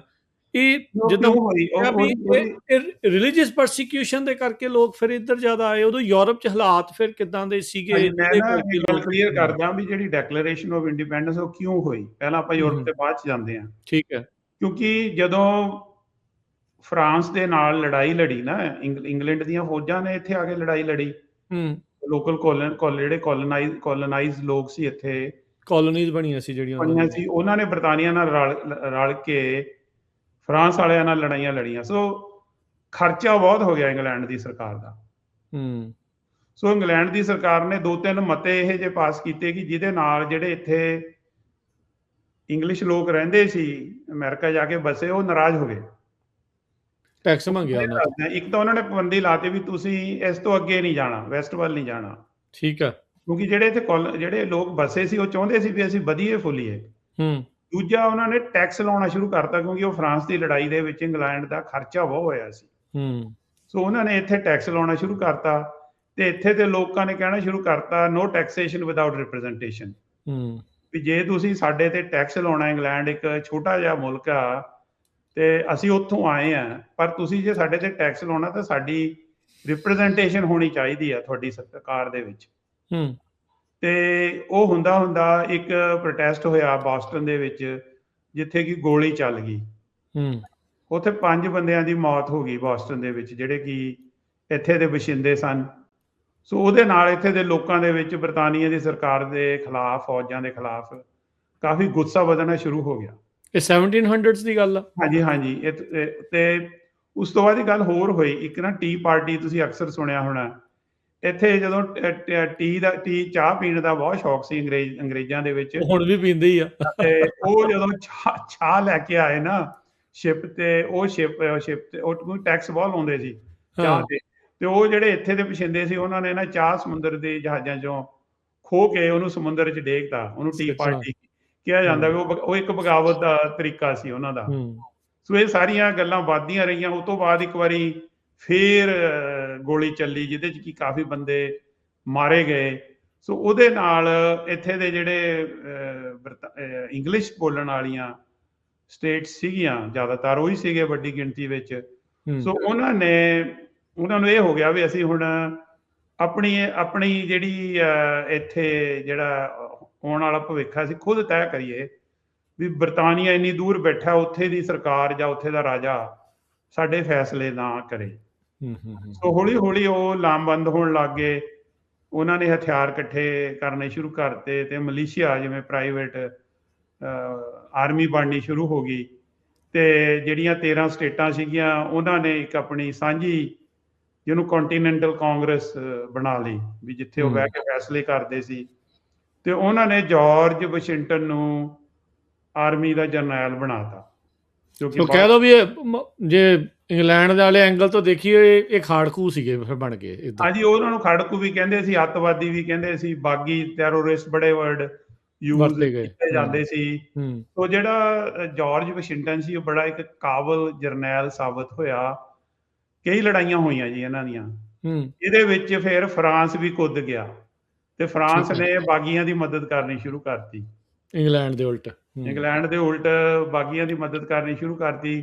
ਥੋੜੇ ਬਹੁਤੇ ਸਪੇਨ ਵਾਲੇ ਵੀ ਸੀਗੇ ਪਰ ਹੈਲਪ ਕਰਨ, ਪਰ ਉਹ ਮੇਨ ਜ਼ਿਆਦਾ ਰੋਲ ਫਰਾਂਸ ਨੇ ਕਾਫੀ ਵੱਡੇ ਲੈਵਲ ਤੇ ਹੈਲਪ ਕੀਤੀ। ਤੇ ਕਈ ਝੜਪਾਂ ਹੋਈਆਂ, ਜਿਹੜੀ ਇੱਥੇ ਜਿਹਨੂੰ ਕਹਿੰਦੇ ਸੀ ਨਾ ਵੀ ਇੰਗਲੈਂਡ ਦੀ ਰਾਜੇ ਜਾਂ ਰਾਣੀ ਦੀ ਫੌਜ ਸੀ ਇੱਥੇ, ਉਹਦੇ ਖਿਲਾਫ ਇੱਥੇ ਦੀਆਂ ਜਿਹੜੇ ਇੱਥੇ ਦੇ ਕਾਲੋਨੀ ਸੀਗੀਆਂ, ਉਹਨਾਂ ਨੇ ਕਈ ਲੜਾਈਆਂ ਹੋਈਆਂ। ਤੇ ਜਿਹੜੀ ਸਭ ਤੋਂ ਮੇਨ ਲੜਾਈ ਹੈਗੀ ਆ, ਉਹ ਜਦੋਂ ਡੈਕਲੇਰੇਸ਼ਨ ਆਫ ਇੰਡੀਪੈਂਡੈਂਸ ਤਾਂ 1776 ਚ ਕਰਤੀ, ਪਰ ਅਜੇ ਆਜ਼ਾਦੀ ਜਿਹੜੀ ਉਹ ਸਿਰਫ ਇੱਕ ਕਹਿ ਦੋ ਵੀ ਇੱਕ ਜਿਵੇਂ ਆਪਾਂ ਆਜ਼ਾਦੀ ਡਿਕਲੇਅਰ ਕਰ ਦਈਏ, ਪਰ ਰਾਜ ਨਹੀਂ ਸੀ ਇੱਥੇ ਦੇ ਲੋਕਾਂ ਦਾ ਹੋਇਆ। ਉਹ ਕਈ ਲੜਾਈਆਂ ਹੋਈਆਂ, ਤੇ ਜਦੋਂ ਤਕਰੀਬਨ 11 ਸਾਲ 10 ਸਾਲ 11 ਸਾਲ ਲੱਗੇ, ਤੇ ਜਦੋਂ ਨਾ ਜਿਹੜਾ ਡੈਲਾਵੇਅਰ ਰਿਵਰ ਆ ਉਹ ਜੰਮ ਜਾਂਦਾ ਸਰਦੀਆਂ 'ਚ। ਹੂੰ ਤੇ ਕ੍ਰਿਸਮਸ ਦਾ ਈਵ ਸੀਗੀ, ਤੇ ਜਿਹੜੇ ਇੰਗਲੈਂਡ ਦੀਆਂ ਫੌਜਾਂ ਸੀ ਬਹੁਤ ਵੱਡੀ ਤਾਦਾਦ 'ਚ ਉੱਥੇ ਕ੍ਰਿਸਮਸ ਮਨਾ ਰਹੀਆਂ ਸੀਗੀਆਂ, ਪ੍ਰੀ ਕ੍ਰਿਸਮਸ। ਹੂੰ ਤੇ ਜਾਰਜ ਵਾਸ਼ਿੰਗਟਨ ਨੇ ਜੰਮੀ ਹੋਈ ਨਦੀ ਨੂੰ ਪਾਰ ਕਰਕੇ ਉਹਨਾਂ ਨੂੰ ਸੁੱਤੇ ਪਿਆਂ ਨੂੰ ਢਾਹ ਲਿਆ ਜਾ ਕੇ। ਉਹਨਾਂ ਹੂੰ ਨੂੰ ਇਹ ਉਮੀਦ ਨਹੀਂ ਸੀ ਵੀ ਇਹ ਨਦੀ ਨੂੰ ਕੋਈ ਪਾਰ ਕਰਕੇ ਇੰਨੀ ਸਰਦੀ ਵਿੱਚ ਆ ਸਕਦਾ। ਹੂੰ ਸੋ ਉਹ ਸਭ ਤੋਂ ਵੱਡੀ ਜਿਹੜੀ ਹਾਰ ਬਰਤਾਨਵੀ ਫੌਜਾਂ ਦੀ ਹੋਈ, ਤੇ ਹੌਲੀ-ਹੌਲੀ ਫਿਰ ਉਹਨਾਂ ਨੇ ਸਰੈਂਡਰ ਕਰਨਾ ਸ਼ੁਰੂ ਕਰਤਾ, ਤੇ ਫਿਰ ਜਾਰਜ ਵਾਸ਼ਿੰਗਟਨ ਨੂੰ ਪਹਿਲਾ ਰਾਸ਼ਟਰਪਤੀ ਘੋਸ਼ਿਤ ਕੀਤਾ ਗਿਆ। ਹੂੰ ਦੇਖ ਲਓ ਵੀ ਇਹ ਜਿਹੜੀ ਗੱਲ ਹੋ ਰਹੀ ਹੈ ਪੰਜਾਬ ਦੇ ਵਿੱਚ ਮਹਾਰਾਜਾ ਰਣਜੀਤ ਸਿੰਘ ਦਾ 1799 ਚ ਰਾਜ ਕਾਇਮ ਹੁੰਦਾ, ਤੇ 1785-86 ਦੀਆਂ ਕੋਈ 14-15 ਸਾਲ ਦਾ ਵਕਫਾ ਹੈਗਾ। ਉਸ ਟਾਈਮ ਪਰ ਇਹ ਆ ਵੀ ਇੱਥੇ ਡੈਮੋਕ੍ਰੇਸੀ ਬਹਾਲ ਹੋਈ, ਉੱਥੇ ਪਹਿਲਾਂ ਡੈਮੋਕ੍ਰੇਸੀ ਸੀਗੀ ਤੇ ਆਪਾਂ ਮਨਾਰਚੀ ਕ੍ਰੀਏਟ ਕਰ ਲਈ। ਤੇ ਮੈਂ ਚਲੋ ਇਹ ਟੌਪਿਕ ਬਹੁਤ ਵੱਡਾ, ਇਹਦੇ ਚ ਨਾ ਜਾਈਏ ਆਪਾਂ, ਪਰ ਆਪਾਂ ਨੂੰ ਪੈਰਲਲਸ ਦੇਖਣੇ ਚਾਹੀਦੇ ਆ। ਕੁਝ ਪੈਰਲਲਸ ਵਿੱਚ ਆਪਾਂ ਅੱਗੇ ਵੀ ਸੀ। ਤੇ ਜਿਹੜੀ ਤੁਸੀਂ ਮੈਨੂੰ ਪਹਿਲਾਂ ਸਵਾਲ ਪੁੱਛਿਆ ਨਾ ਵੀ ਯੂਰਪ 'ਚ ਕੀ ਹੋ ਰਿਹਾ ਸੀ, ਤੇ ਆਪਾਂ ਉਹਦੀ ਗੱਲ ਕਰ ਸਕਦੇ ਹਾਂ ਜੇ। ਜੀ ਜ਼ਰੂਰ ਕੰਟੀਨਿਊ ਕਰੋ ਵੀ ਕਿਉਂ ਇੱਧਰ ਨੂੰ ਆਏ ਸੀਗੇ ਫਿਰ ਇਵੈਂਚੁਅਲੀ। ਉਹ ਤਾਂ ਹੁਣ ਤੁਸੀਂ ਦੱਸ ਹੀ ਦਿੱਤਾ ਵੀ ਆਜ਼ਾਦੀ ਦੇ ਲਈ ਇਹਨਾਂ ਨੇ ਬੀੜਾ ਕਿਉਂ ਚੱਕਿਆ ਸੀਗਾ, ਕਾਹਦੇ ਲਈ। ਸੋ ਹਾਲਾਤ ਕੀ ਸੀ ਜਦੋਂ ਇਹ 1600 ਦੇ ਵਿੱਚ ਜਿਹੜਾ ਮੇ ਫਲਾਵਰ ਆਉਂਦਾ ਆ, ਉਹ ਕਿਉਂ ਆ ਰਹੇ ਸੀਗੇ ਲੋਕ ਉਦੋਂ? ਦੇਖੋ ਜਿਹੜੇ ਯੂਰਪ ਤੋਂ ਲੋਕ ਆਏ ਉਹ ਦੋ ਵਜ੍ਹਾ ਕਰਕੇ ਆਏ। ਇੱਕ ਤਾਂ ਇਕਨੋਮਿਕ ਓਪਰਚੁਨਿਟੀ, ਉਹਨਾਂ ਨੂੰ ਲੱਗਿਆ ਵੀ ਇੱਥੇ ਸੋਨਾ ਇਲਾਕਾ ਬਹੁਤ ਹੈ ਤੇ ਰਿਸੋਰਸਿਸ ਬਹੁਤ ਨੇ ਭੇਜੀਆਂ ਆਪਣੀਆਂ, ਮਤਲਬ ਐਕਸਪੀਡੀਸ਼ਨ ਭੇਜੇ। ਹੂੰ ਪਰ ਜਿਹੜਾ ਧਾਰਮਿਕ ਮੁੱਦਾ ਬਣਿਆ ਉਹ ਇਹ ਸੀਗਾ ਵੀ ਉਦੋਂ ਯੂਰਪ ਦੇ ਵਿੱਚ ਜਿਹੜਾ ਮੇਨ ਧਰਮ ਸੀ ਉਹ ਰੋਮਨ ਕੈਥੋਲਿਕਸ ਹੂੰ ਦਾ ਦਬਦਬਾ ਸੀ, ਤੇ ਜਿਹੜੇ ਬਹੁਤੇ ਰਾਜੇ ਸੀ ਉਹ ਰੋਮਨ ਕੈਥੋਲਿਕ ਜਿਹੜਾ ਵੈਟੀਕਨ ਦੇ ਅੱਗੇ ਆਪਣਾ ਸਿਰ ਝੁਕਾਉਂਦੇ ਸੀ। ਰੋਮ ਮੋਰੇ, ਹਾਂਜੀ, ਉਹ ਰਾਜਿਆਂ ਨੂੰ ਫਿਰ ਉਹ ਜਿਹੜਾ ਪੋਪ ਸੀਗਾ ਉਹਨਾਂ ਨੂੰ ਰਾਜ ਕਰਨ ਦਾ ਅਧਿਕਾਰ ਵੀ ਦਿੰਦਾ ਸੀ। ਸੋ ਇੱਕ ਸ਼ਖਸ ਹੋਏ ਨੇ ਜਿਨ੍ਹਾਂ ਨੂੰ ਕਿ ਮਾਰਟਨ ਲੂਥਰ ਕਿਹਾ ਜਾਂਦਾ। ਉਹ ਜਰਮਨ ਮੂਲ ਦੇ ਸੀਗੇ, ਬੜੇ ਧਾਰਮਿਕ ਵਿਰਤੀ ਵਾਲੇ ਇਨਸਾਨ ਸੀ। ਉਹਨਾਂ ਨੇ ਬਾਈਬਲ ਦਾ ਗਿਆਨ ਉਹਨਾਂ ਨੂੰ ਬਹੁਤ ਸੀਗਾ, ਤੇ ਉਹ 1527 ਦੇ ਵਿੱਚ ਵੈਟੀਕਨ ਸਿਟੀ ਗਏ। ਜਾਂ ਆਪਣਾ ਕੋਈ ਬੱਚਾ ਜਾਵੇ ਅੰਮ੍ਰਿਤਸਰ ਦਰਬਾਰ ਸਾਹਿਬ ਜਾਵੇ, ਇੱਥੋਂ ਕੋਈ ਪੈਦਾ ਹੋਇਆ ਜਿਹਨੂੰ ਬੜੀ ਧਾਰਮਿਕ ਇੰਟਰਸਟ ਹੋਵੇ, ਇੱਦਾਂ ਮੈਂ ਮਤਲਬ ਮੈਂ ਕਿਸੇ ਦੀ ਧਾਰਮਿਕ ਫੀਲਿੰਗਸ ਨੂੰ ਹਰਟ ਨਹੀਂ ਕਰਨਾ ਚਾਹੁੰਦਾ, ਮੈਂ ਸਿਰਫ ਥੋੜਾ ਪੈਰਲਲਸ ਦੱਸ ਰਿਹਾ ਸਮਝਾਉਣ ਦੇ ਲਈ। ਸੋ ਜਦੋਂ ਮਾਰਟਨ ਲੂਥਰ ਗਿਆ ਨਾ ਵੈਟੀਕਨ 'ਚ, ਉਹਨੇ ਜਾ ਕੇ ਦੇਖਿਆ ਵੀ ਉੱਥੇ ਧਰਮ ਦੇ ਨਾਂ ਤੇ ਬਹੁਤ ਜ਼ਿਆਦਾ ਕਰਪਸ਼ਨ ਹੋ ਰਹੀ ਸੀ, ਵੀ ਚਰਚ ਬਹੁਤ ਸਟਰੋਂਗ ਹੋ ਗਿਆ ਸੀਗਾ, ਤੇ ਬਾਈਬਲ ਦੀ ਜੋ ਟੀਚਿੰਗਸ ਆ ਉਹਨਾਂ ਨੂੰ ਪੂਰਾ ਧਿਆਨ ਨਹੀਂ, ਤਵੱਜੋ ਨਹੀਂ ਸੀ ਦਿੱਤੀ ਜਾ ਰਹੀ। ਤੇ ਜਿਹੜੇ ਪ੍ਰੀਸਟ ਸੀਗੇ ਉਹ ਲੋਕਾਂ ਦੇ ਪਾਪ ਵੀ ਮਾਫ ਕਰ ਦਿੰਦੇ ਸੀ। ਉਹਨੂੰ ਰਿਡੈਂਪਸ਼ਨ ਕਹਿੰਦੇ ਸੀ, ਵੀ ਜੇ ਤੁਸੀਂ ਕੋਈ ਪਾਪ ਕੀਤਾ ਨਾ, ਤੁਸੀਂ ਪੈਸੇ ਦੇ ਕੇ ਜਾਂ ਜਿਹੜੇ ਪ੍ਰੀਸਟਾਂ ਨੂੰ ਗਿਫਟ ਦੇ ਕੇ ਉਹ ਮਾਫ ਕਰਾ ਲਓ। ਜਿਵੇਂ ਇੰਡੀਆ 'ਚ ਵੀ ਰਿਵਾਜ ਸੀਗਾ ਵੀ ਲੋਕ ਪੰਡਤਾਂ ਨੂੰ ਜਾਂ ਪ੍ਰੀਸਟਾਂ ਨੂੰ ਜਾ ਕੇ ਮਾਫੀਆਂ ਲੈ ਲੈਣੀਆਂ, ਮਾਫੀਆਂ ਲੈ ਲੈਂਦੇ ਸੀ ਵੀ ਚਲੋ ਸਾਡੇ ਪਾਪ ਤੁਸੀਂ ਮਾਫ ਕਰ ਦਿਓ, ਸਾਫ਼ ਕਰ ਦਿਓ। ਹਾਂ, ਤਾਂ ਉਹ ਕਰਦਾ ਸੀ, ਤੇ ਉੱਥੇ ਕਾਫੀ ਕਰਪਸ਼ਨ ਆ ਗਈ ਸੀ। ਸੋ ਲੋਕ ਜ਼ਿਆਦਾ ਚਰਚ ਜਾਂ ਰਿਚੁਅਲਸ ਦੇ ਵਿੱਚ ਆ ਗਏ ਸੀ, ਤੇ ਜਿਹੜੀ ਧਾਰਮਿਕ ਵਿਚਾਰਧਾਰਾ ਤੋਂ ਟੁੱਟ ਰਹੇ ਸੀ। ਰਿਚੁਅਲਸ ਜਿਹੜੇ ਰਸਮ ਰਿਵਾਜ ਜਾਂ ਪਖੰਡ ਜ਼ਿਆਦਾ ਹੋ ਗਏ ਸੀ, ਤੇ ਧਾਰਮਿਕ ਜਿਹੜੇ। ਸੋ ਉਹਨੇ ਕੀ ਕੀਤਾ, ਮਾਰਟਨ ਲੂਥਰ ਨੇ 95 ਸਵਾਲ, ਜਾਂ ਉਹਨੂੰ ਕਿਹਾ ਜਾਂਦਾ ਥੀਸਿਸ, ਉਹਨੇ ਇੱਕ ਖੱਤ ਲਿਖਿਆ ਪੋਪ ਨੂੰ, ਤੇ ਜਿਹੜੇ ਹੋਰ ਧਾਰਮਿਕ ਲੀਡਰ ਸੀ ਉਹਨਾਂ ਦੀ ਅਥਾਰਟੀ ਨੂੰ ਉਹਨੇ ਚੈਲੰਜ ਕੀਤਾ ਵੀ ਤੁਸੀਂ ਜਿਹੜੀ ਬਾਈਬਲ ਦੀਆਂ ਟੀਚਿੰਗਸ ਤੋਂ ਟੁੱਟ ਚੁੱਕੇ ਹੋ। ਸੋ ਉਹ ਕਹਿੰਦਾ ਵੀ ਮੈਂ ਕ੍ਰਿਸਚੀਅਨ ਤਾਂ ਹੈਗਾ, ਪਰ ਮੈਂ ਬਾਗੀ ਹਾਂ, ਮੈਂ ਪ੍ਰੋਟੈਸਟੈਂਟ ਹਾਂ। ਸੋ ਉਦੋਂ ਯੂਰਪ ਦੀ ਇੱਕ ਨਵੀਂ ਗੱਲ ਹੋਈ ਵੀ ਉਦੋਂ ਯੂਰਪ ਦੇ ਵਿੱਚ ਪ੍ਰੈਸ ਆ ਗਈ, ਤਾਂ ਉਹਨੇ ਫਿਰ ਬਾਈਬਲ ਨੂੰ ਆਪਣੇ ਹਿਸਾਬ ਨਾਲ ਛਾਪਿਆ। ਸੋ ਜਿਹੜੇ ਮਾਰਟਨ ਲੂਥਰ ਦੇ ਬਹੁਤ ਜ਼ਿਆਦਾ ਲੋਕ ਸੀ ਉਹਦੇ ਫਾਲੋਅਰ ਬਣ ਗਏ, ਤੇ ਸੋ ਇਹ ਥੋੜਾ ਪ੍ਰੋਟੈਸਟੈਂਟ ਤੇ ਕੈਥੋਲਿਕ ਚਰਚ ਵਿੱਚ ਕਨਫਲਿਕਟ ਸ਼ੁਰੂ ਹੋ ਗਿਆ। ਸੋ ਉਸ ਤੋਂ ਬਾਅਦ ਉੱਥੇ ਯੂਰਪ ਦੇ ਵਿੱਚ ਇੱਕ ਹੋਏ ਨੇ ਕੈਲਵਨ, ਜੋ ਹੂੰ ਕਿ ਸਵਿਟਜ਼ਰਲੈਂਡ ਤੋਂ ਸੀ। ਉਹ ਇਸ ਚੀਜ਼ ਨੂੰ ਅੱਗੇ ਲੈ ਗਏ ਹੋਰ ਵੀ ਮੈਂ ਧਰਮ ਨੂੰ ਹੋਰ ਵੀ ਪਿਓਰ ਕਰਨਾ ਹੈਗਾ। ਹੂੰ ਉਸ ਤੋਂ ਬਾਅਦ ਇੱਕ ਇੰਗਲੈਂਡ ਦੇ ਵਿੱਚ ਚਰਚ ਹੋਇਆ, ਨਿਊ ਇੰਗਲੈਂਡ ਆਫ ਚਰਚ। ਉਹ ਆਪਣੇ ਆਪ ਨੂੰ ਕਹਿੰਦੇ ਸੀ ਵੀ ਅਸੀਂ ਪਿਓਰਿਟਨ ਆ, ਅਸੀਂ ਬਿਲਕੁਲ ਹੀ ਪਿਓਰ ਕਰਕੇ ਬਿਲਕੁਲ ਕੋਰ ਟੀਚਿੰਗਸ ਨੇ ਜਿਹੜੀਆਂ ਧਰਮ ਹੂੰ ਦੀਆਂ, ਉਹਨਾਂ ਵੱਲ ਜਾਣਾ। ਸੋ ਉੱਥੇ ਕਾਫੀ ਕਨਫਲਿਕਟ ਹੋ ਗਿਆ, ਤੇ ਜਿਹੜੇ ਪਿਓਰਿਟਨ ਸੀਗੇ ਉਹਨਾਂ ਦੇ ਖਿਲਾਫ ਜਿਹੜੀ ਉਦੋਂ ਉੱਥੇ ਦੀਆਂ ਸਰਕਾਰਾਂ ਸੀਗੀਆਂ, ਉਹਨਾਂ ਨੇ ਉਹਨਾਂ ਨਾਲ ਵਿਤਕਰਾ ਕਰਨਾ ਸ਼ੁਰੂ ਕਰਤਾ। ਉਹਨਾਂ ਦੀਆਂ ਗ੍ਰਿਫਤਾਰੀਆਂ ਹੋਣ ਲੱਗ ਗਈਆਂ, ਉਹਨਾਂ ਦੇ ਖਿਲਾਫ ਕਾਫੀ ਸਖਤੀ ਹੋਣ ਲੱਗ ਗਈ। ਹੂੰ ਉਹ ਫਿਰ ਸੀਗੇ ਜਿਹੜੇ ਮੇਫਲਾਵਰ ਸ਼ਿਪ ਤੇ ਕੁਝ ਬੰਦੇ ਸੀ ਜਿਨ੍ਹਾਂ ਨੂੰ ਪਿਊਰਿਟਨਸ ਕਿਹਾ ਜਾਂਦਾ ਸੀਗਾ। ਹੂੰ ਉਹਨਾਂ ਨੇ ਆ ਕੇ ਫਿਰ ਜਿਹੜੀ ਪਲੈਮਥ ਤੇ ਆ ਕੇ ਕਾਲੋਨੀ ਐਸਟੈਬਲਿਸ਼ ਕੀਤੀ, ਜਿੱਥੇ ਕਿ ਬਾਅਦ ਮੈਸਾਚੂਸੇਟਸ ਦੇ ਵਿੱਚ ਬੋਸਟਨ ਜਾਂ ਹੋਰ ਉਹ ਜ਼ਿਆਦਾ ਮਤਲਬ ਧਾਰਮਿਕ ਤੌਰ ਤੇ ਕਹਿ ਦੋ ਵੀ ਉਹਨਾਂ ਨੂੰ ਚੇਤਨਾ ਸੀ, ਜਾਂ ਸੋ ਇਹ ਬਹੁਤ ਵੱਡੀ ਇੱਕ ਵਜ੍ਹਾ ਸੀਗੀ ਵੀ ਜਿਹੜੇ ਯੂਰਪ ਤੋਂ ਲੋਕ ਆਏ ਉਹ ਫਾਈਨੈਂਸ਼ੀਅਲ ਜਾਂ ਇਕਨੋਮਿਕ ਰੀਜ਼ਨ ਕਰਕੇ ਵੀ ਆਏ, ਤੇ ਧਾਰਮਿਕ ਆਜ਼ਾਦੀ ਲਈ ਤੇ ਵਿਚਾਰਾਂ ਦੀ ਆਜ਼ਾਦੀ ਲਈ ਵੀ ਆਏ। ਤੁਹਾਨੂੰ ਪਤਾ ਹੋਊਗਾ ਵੀ ਗਲੀਲੀਓ ਨੂੰ ਇੱਕ ਜਿਹੜੇ ਬੰਦਾ ਸਾਇੰਸਦਾਨ ਹੋਇਆ, ਹਾਂਜੀ ਉਹਨੇ ਕਿਹਾ ਸੀ ਵੀ ਧਰਤੀ ਗੋਲ ਆ, ਜਦੋਂ ਕਿ ਹੂੰ ਧਾਰਮਿਕ ਗ੍ਰੰਥਾਂ 'ਚ ਲਿਖਿਆ ਸੀ ਵੀ ਧਰਤੀ ਚੌਰਸ ਆ। ਉਹਨੂੰ ਜੇਲ੍ਹ 'ਚ ਪਾ ਦਿੱਤਾ ਗਿਆ ਸੀ, ਪਦਰੀ ਆ ਹਾਂ ਕਹਿੰਦੇ ਜੇਲ੍ਹ ਦੇ ਵਿੱਚ ਉਹਦੀ ਸੀ। ਮੌਤ ਹੋ ਗਈ ਸੀ। ਹੂੰ ਹੂੰ ਉਹ ਜਿਹੜੀ ਵਿਚਾਰਧਾਰਕ ਪਾਬੰਦੀਆਂ ਸੀਗੀਆਂ, ਤੇ ਉਹ ਉਸੇ ਟਾਈਮ ਯੂਰਪ ਦੇ ਵਿੱਚ ਇੱਕ ਰੈਨੇਸੈਂਸ ਵੀ ਆਈ, ਜਿਹੜੇ ਰੈਸ਼ਨਲ ਥਿੰਕਿੰਗ ਵੀ ਇੱਕ ਨਵੀਂ ਸੋਚ ਆਈ, ਵੀ ਹਿਊਮਨਿਜ਼ਮ ਜਿਹਨੂੰ ਆਪਾਂ ਕਹਿੰਦੇ ਆ, ਜਾਂ ਰੈਸ਼ਨਲ ਥਾਟਸ ਵੀ ਸ਼ੁਰੂ ਹੋਏ। ਸੋ ਉਹਨਾਂ ਨਾਲ ਵੀ ਸਖਤੀ ਹੋਈ, ਉਹਨਾਂ ਨੂੰ ਧਾਰਮਿਕ ਜਥੇਬੰਦੀਆਂ ਨੇ ਕੱਢਣਾ ਸ਼ੁਰੂ ਕਰਤਾ, ਤੇ ਉਹ ਵੀ ਅਮਰੀਕਾ ਵੱਲ ਆਣੇ ਸ਼ੁਰੂ ਹੋ ਗਏ। ਹੂੰ ਸੋ ਜਿਹੜੇ ਗਲੀਲੀਓ ਤੋਂ, ਸੌਰੀ ਮੈਂ ਤੁਹਾਡੀ ਇਹਦੇ ਵਿੱਚ ਐਡ ਕਰਦਾ ਜਾਵਾਂ, ਗਲੀਲੀਓ ਤੋਂ ਜਿਹੜਾ ਵੈਟੀਕਨ ਆ ਉਹਨਾਂ ਨੇ 360 ਸਾਲ ਬਾਅਦ ਮਾਫੀ ਵੀ ਮੰਗੀ। ਆਪਣਾ ਜਿਹੜਾ ਉਹਦੇ ਉਲਟ ਬਿਆਨ ਜਿਹੜਾ ਕਿਹਾ ਸੀਗਾ, ਉਹ ਵੀ 1992 ਚ ਜਾ ਕੇ 31 ਅਕਤੂਬਰ 1992 ਨੂੰ ਫਾਰਮਲੀ ਅਪੋਲੋਜਾਈਜ਼ ਕੀਤਾ ਸੀ ਗਲੀਲੀਓ ਕੇਸ ਦੇ ਵਿੱਚ। ਉਸ ਟਾਈਮ ਦੇ ਉੱਤੇ ਪੋਪ ਸੀਗੇ ਜੌਨ ਪੌਲ ਜਿਹੜੇ ਸੈਕਿੰਡ, ਵੀ ਉਹਨਾਂ ਨੇ ਇਹ ਗੱਲ ਰੈਕੋਗਨਾਈਜ਼ ਤੁਹਾਡੀ ਕੀਤਾ ਵੀ ਦੁਰਸਤ ਹੈ। ਗਲਤੀ ਸਾਡੇ ਕੋਲ ਗਲਤੀ ਹੋਈ ਉਦੋਂ। ਜਿਹੜਾ ਉਸ ਤੋਂ ਬਾਅਦ ਨਾ ਈਵਨ ਉੱਥੇ ਵੀ ਯੂਰਪ ਦੇ ਵਿੱਚ ਵੀ ਜਿਹੜੇ ਪ੍ਰੋਟੈਸਟੈਂਟਸ ਤੇ ਕੈਥੋਲਿਕਸ ਦਾ ਆਪਸ 'ਚ ਸਮਝੌਤਾ ਹੋ ਗਿਆ ਸੀ, ਕਾਫੀ ਲੜਾਈਆਂ ਵੀ ਹੋਈਆਂ ਉੱਥੇ। ਪਰ ਹੌਲੀ ਹੌਲੀ ਉਹਨਾਂ ਨੇ ਦੇ ਫਿਗਰਡ ਆਊਟ ਹਾਊ ਟੂ ਕੋਐਗਜ਼ਿਸਟ। ਸੋ ਉਹ ਪਰ ਸ਼ੁਰੂਆਤੀ ਦੌਰਾਂ ਦੇ ਵਿੱਚ ਕਾਫੀ ਉਹਨਾਂ ਦੇ ਵਿੱਚ ਇੱਕ ਦੂਜੇ ਨਾਲ ਕੀ ਕਹਾਂਗੇ ਆਈਡੀਓਲੋਜੀਕਲ ਕਲੈਸ਼ ਸੀਗਾ, ਤੇ ਕੁਝ ਰਾਜੇ ਉੱਧਰ ਸੀ, ਕੁਝ ਉੱਧਰ ਸੀ, ਤੇ ਕਾਫੀ ਕਨਫਲਿਕਟ ਹੋਇਆ ਯੂਰਪ ਦੇ ਵਿੱਚ। ਵੀ ਹੁਣ ਆਪਣੀ ਕਮਿਊਨਿਟੀ 'ਚ ਵੀ ਕਈ ਗੱਲਾਂ ਹੈਗੀਆਂ, ਕਈ ਲੋਕ ਰਿਚੁਅਲਸ ਜ਼ਿਆਦਾ ਬਲੀਵ ਕਰਦੇ ਆ, ਕਈ ਕਹਿੰਦੇ ਆ ਵੀ ਜਿਹੜੀਆਂ ਕੋਰ ਟੀਚਿੰਗਸ ਨੇ ਗੁਰੂ ਗ੍ਰੰਥ ਸਾਹਿਬ ਦੀਆਂ, ਸਾਨੂੰ ਉਹਨਾਂ ਵੱਲ ਤਵੱਜੋ ਜ਼ਿਆਦਾ ਦੇਣੀ ਚਾਹੀਦੀ ਹੈ ਰਿਵਾਜ਼ਾਂ ਦੀ ਬਜਾਏ। ਈਵਨ ਕਿ ਗੁਰੂ ਨਾਨਕ ਨੇ ਵੀ ਉਦੋਂ ਇਹੀ ਚੈਲੰਜ ਕੀਤਾ ਸੀ, ਵੀ ਰਿਚੁਅਲਸ ਨੂੰ ਚੈਲੰਜ ਕਰਕੇ ਉਹਨਾਂ ਨੇ ਕਿਹਾ ਸੀ ਵੀ ਇਹ ਰੱਬ ਤੇ ਬੰਦੇ 'ਚ ਕੋਈ ਵਿਚੋਲਾ ਨਹੀਂ ਚਾਹੀਦਾ, ਕਿਉਂਕਿ ਉਹ ਆਲਮੋਸਟ ਜਿਹੜਾ ਮਾਰਟਨ ਲੂਥਰ ਆ ਉਹ ਗੁਰੂ ਨਾਨਕ ਦਾ ਕੰਟੈਂਪਰੇਰੀ ਹੈ, ਜਦੋਂ ਕਿ ਬਾਅਦ 'ਚ ਹੋਇਆ। ਗੁਰੂ ਨਾਨਕ ਨੇ ਤਾਂ ਆਲਰੇਡੀ ਜਿਹੜੇ ਉੱਥੇ ਦੇ ਰੀਤੀ ਰਿਵਾਜ ਜਾਂ ਮਨੁੱਖਾਂ ਦੇ ਵਿੱਚ ਵਿਤਕਰੇ ਨੂੰ, ਇਹ ਚੀਜ਼ਾਂ ਨੂੰ ਚੈਲੰਜ ਕੀਤਾ ਸੀ। ਪਰ ਅਸੀਂ ਉਹਨਾਂ ਦੀਆਂ ਗੱਲਾਂ ਜਿਹੜੇ ਇੰਡੀਆ ਦੇ ਵਿੱਚ ਕੁਝ ਲੋਕਾਂ ਨੇ ਤਾਂ ਮੰਨੀਆਂ, ਪਰ ਉਹ ਪੈਨ ਇੰਡੀਆ ਨਹੀਂ ਉਹ ਗੱਲ ਪਹੁੰਚੀ।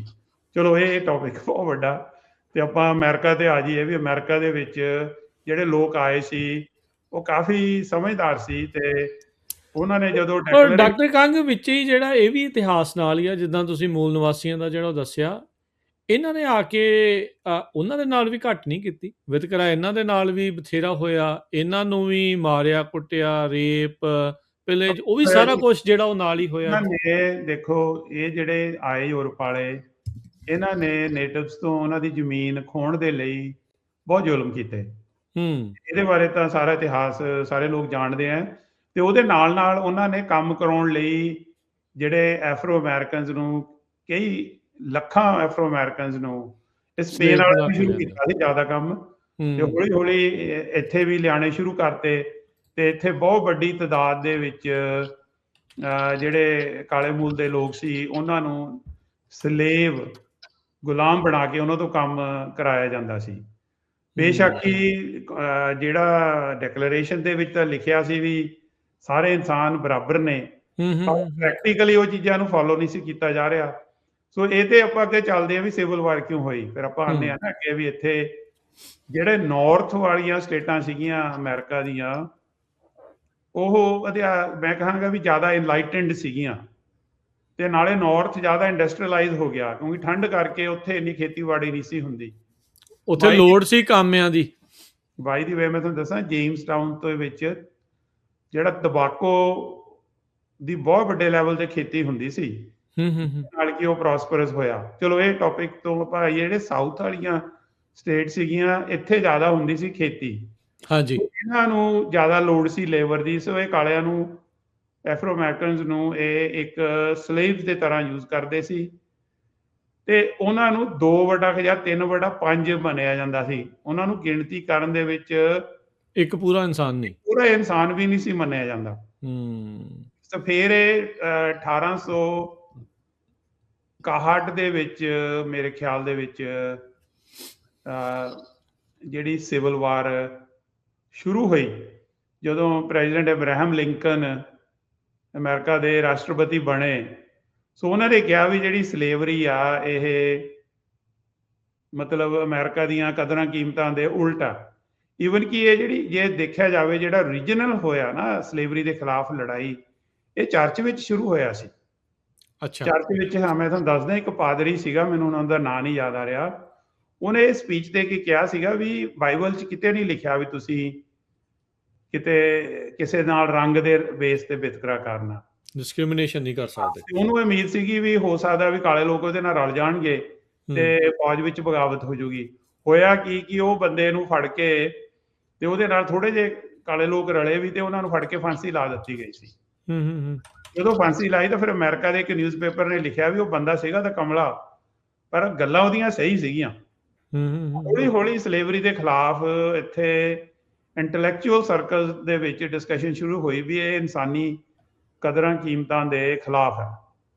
ਦੇਖੋ, ਆਪਣੇ ਜਾਤ ਪਾਤ ਬਾਰੇ ਸਾਡੇ ਗੁਰੂਆਂ ਨੇ ਕਿਹਾ ਵੀ ਇਹ ਇਨਸਾਨੀ ਕਦਰਾਂ ਕੀਮਤਾਂ ਦੇ ਖਿਲਾਫ ਹੈ, ਪਰ ਸਾਡੇ ਉੱਥੇ ਦੇ ਢਾਂਚੇ ਵਿੱਚ ਅਜੇ ਵੀ ਉਹ ਚੀਜ਼ ਨੂੰ ਨੱਥ ਨਹੀਂ ਪਾ ਸਕੇ। ਉੱਥੇ ਦੇ ਜੋ ਸਿਸਟਮ ਹੈ, ਬੇਸ਼ੱਕ ਡਾਕਟਰ ਅੰਬੇਦਕਰ ਨੇ ਕਾਫੀ ਉਪਰਾਲੇ ਕੀਤੇ ਉਸ ਤੋਂ ਬਾਅਦ ਕਾਨੂੰਨੀ ਤੌਰ ਤੇ, ਪਰ ਮੈਂ ਚਲੋ ਅਮਰੀਕਾ ਦੀ ਗੱਲ ਕਰਦਾ, ਜਦੋਂ ਅਬਰਾਹਮ ਲਿੰਕਨ ਨੇ ਇਹ ਗੱਲ ਕੀਤੀ ਵੀ ਇਹ ਗਲਤ ਹੈ, ਤੇ ਜਿਹੜੀਆਂ ਸਾਊਥ ਵਾਲੀਆਂ ਸਟੇਟ ਸੀਗੀਆਂ, ਇਹ ਇਹਨਾਂ ਨੇ ਬਗਾਵਤ ਕਰਕੇ ਅਮਰੀਕਾ ਤੋਂ ਕਿਹਾ ਵੀ ਅਸੀਂ ਅਲੱਗ ਹਾਂ, ਕਨਫੈਡਰੇਟ ਸਟੇਟਸ ਕਿਹਾ ਜਾਂਦਾ ਉਹਨਾਂ ਨੂੰ।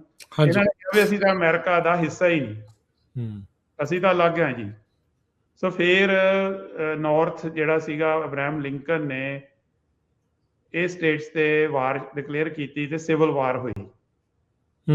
4 ਸਾਲ ਸਿਵਲ ਵਾਰ ਚੱਲੀ, 61 ਤੋਂ 65 ਤੱਕ। ਫਿਰ ਸਲੇਵਰੀ ਸੀ ਜਿਹੜੀ, ਉਹ ਕਾਨੂੰਨੀ ਤੌਰ ਤੇ ਖਤਮ ਹੋਈ, ਕਿਉਂਕਿ ਕਾਲੇ ਲੋਕਾਂ ਨਾਲ ਵਿਤਕਰਾ ਤਾਂ ਹੁੰਦਾ ਰਿਹਾ। ਈਵਨ ਕਿ ਹੁਣ ਵੀ ਕੁਝ ਇਲਾਕਿਆਂ ਦੇ ਵਿੱਚ ਕੁਝ ਲੋਕਾਂ ਦੀ ਸੋਚ ਹੈਗੀ ਹੈ ਏਦਾਂ ਦੀ, ਪਰ ਬਾਏ ਐਂਡ ਲਾਰਜ ਅਮਰੀਕਾ ਦੇ ਵਿੱਚ ਕਾਨੂੰਨੀ ਤੌਰ ਤੇ ਸਲੇਵਰੀ ਖਤਮ ਹੋਈ ਸਿਵਲ ਵਾਰ ਤੋਂ ਬਾਅਦ। ਤੇ ਉਸ ਤੋਂ ਬਾਅਦ ਜਿਹੜੀ ਮਾਰਟਨ ਲੂਥਰ ਨੇ ਸਟਰਗਲ ਕੀਤੀ ਸਿਵਲ ਰਾਈਟਸ ਦੀ, ਉਹ ਵੀ ਬਹੁਤ ਵੱਡੀ ਆ, ਉਹ ਤਾਂ ਖੈਰ ਬਾਅਦ ਦੀਆਂ ਗੱਲਾਂ ਨੇ। ਉਹਦੇ ਵਿੱਚੋਂ ਹੀ ਸਾਡੇ ਜਿਹੜੇ ਲੋਕ ਆਏ, ਆਪਾਂ ਜਿਵੇਂ ਆਪਣੇ ਟਾਕ ਦੇ ਵਿੱਚ ਗੱਲ ਕੀਤੀ ਸੀ, ਜਦੋਂ ਸ਼ੁਰੂ ਦੇ ਵਿੱਚ ਅਮਰੀਕਾ ਨੇ ਇੰਡੀਪੈਂਡੈਂਸ ਡਿਕਲੇਅਰ ਕੀਤੀ ਸੀ, ਪਰ ਉਹਦੇ ਵਿੱਚ ਜਿਹੜੀ ਆਜ਼ਾਦੀ ਸੀ, ਉਹਦੇ 'ਚ ਇੱਕ ਐਕਟ ਪਾ ਦਿੱਤਾ ਗਿਆ ਵੀ ਫ੍ਰੀ ਵਾਈਟ ਮੈਨ ਹੀ ਅਮਰੀਕਾ ਦਾ ਸਿਟੀਜ਼ਨ ਬਣ ਸਕਦਾ। ਤੇ ਡੈਕਲੇਰੇਸ਼ਨ ਇੰਡੀਪੈਂਡੈਂਸ ਦੇ ਵਿੱਚ ਸਾਰੇ ਬਰਾਬਰ ਰੱਖੇ ਸੀਗੇ। ਹਾਂਜੀ, ਉਹਦੇ 'ਚ ਰੱਖੇ ਸੀ, ਪਰ ਕਾਨੂੰਨ ਦੇ ਵਿੱਚ ਇਹ ਪਾ ਦਿੱਤਾ ਗਿਆ। ਉਸ ਤੋਂ ਬਾਅਦ ਫਿਰ ਸਿਵਲ ਰਾਈਟਸ ਜਦੋਂ ਸਿਵਲ ਵਾਰ ਹੋਈ, ਉਦੋਂ ਫਿਰ ਕਾਲਿਆਂ ਨੂੰ ਸਿਟੀਜ਼ਨ ਬਣਾਇਆ, ਤੇ ਸਾਡੇ ਜਿਹੜੇ ਭਾਰਤ ਤੋਂ ਆਏ ਲੋਕ ਤਾਂ 1946 'ਚ ਜਾ ਕੇ ਸਿਟੀਜ਼ਨ ਬਣੇ ਆ।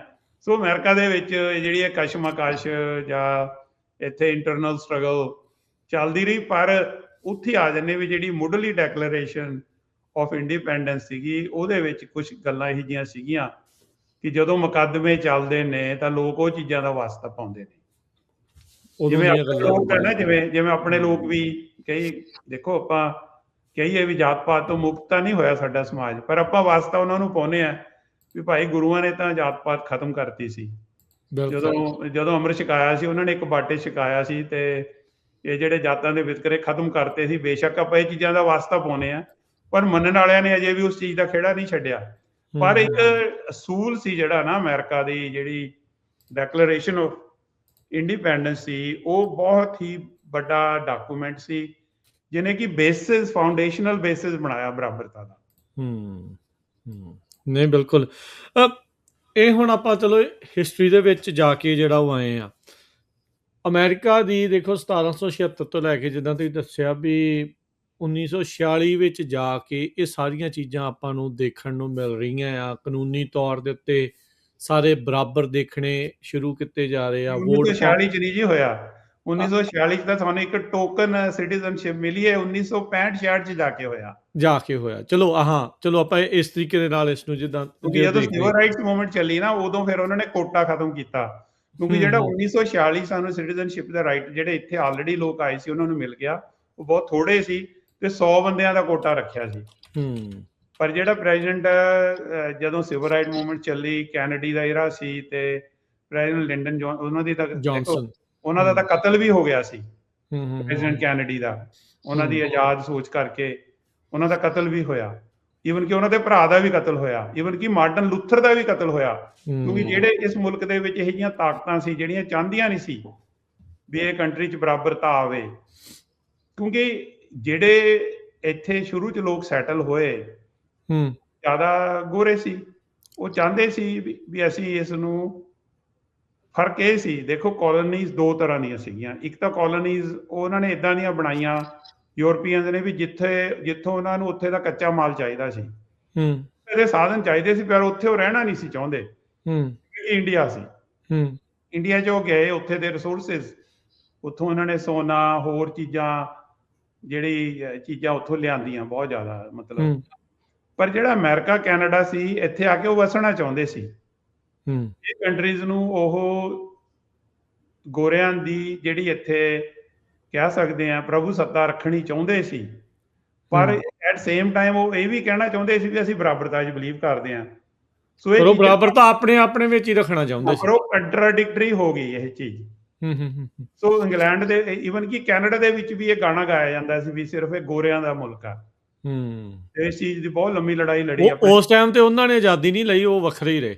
ਸਾਡੇ ਲੋਕਾਂ ਨਹੀਂ, ਕੈਨੇਡਾ ਸੀ ਜਿਹੜਾ, ਇਹ ਇੰਗਲੈਂਡ ਦੀ ਕਾਲੋਨੀ ਸੀ ਤੇ ਕਿਊਬਿਕ ਦਾ ਏਰੀਆ ਫਰਾਂਸ ਦੀ ਕਾਲੋਨੀ ਸੀ। ਉਹਨਾਂ ਨੇ ਆਪਸ ਸਮਝੌਤਾ ਕਰ ਲਿਆ। ਅਮਰੀਕਾ ਨੇ ਕੋਸ਼ਿਸ਼ ਕੀਤੀ ਸੀ ਕੈਨੇਡਾ ਨੂੰ ਦੱਬਣ ਦੀ, ਪਰ ਇਹ ਲੜਾਈ 'ਚ ਇਹਨਾਂ ਨੂੰ ਕਾਮਯਾਬੀ ਨਹੀਂ ਹੋਈ। ਅਮਰੀਕਾ ਵਾਲਿਆਂ ਨੇ ਟਰਾਈ ਜ਼ਰੂਰ ਕੀਤੀ ਸੀ, ਪਰ ਉਹ ਫਿਰ ਸਮਝੌਤਾ ਕਰ ਲਿਆ ਇਹਨਾਂ ਨੇ। ਉਹ ਜਿਵੇਂ ਜਿਹੜੀ ਲਾਈਨ ਖਿੱਚ ਲਈ ਕੈਨੇਡਾ ਦੇ ਅਮਰੀਕਾ 'ਚ, ਉਹ ਇੱਕ ਰੈਂਡਮ ਲਾਈਨ ਬਣਾ ਕੇ ਵੀ ਉੱਤੇ ਦਾ 40 ਪਤਾ ਨਹੀਂ 45th ਪੈਰਲਲ ਜਾਂ ਸਮਥਿੰਗ ਕੋਈ ਪੈਰਲਲ ਕਹਿੰਦੇ ਹੁੰਦੇ। ਹਾਂਜੀ, ਉਹ ਉਹਨਾਂ ਨੇ ਇੱਕ ਕਿਹਾ ਵੀ ਚੱਲ ਉੱਤੇ ਵਾਲਾ ਇਲਾਕਾ ਤੁਸੀਂ ਰੱਖ ਲਓ।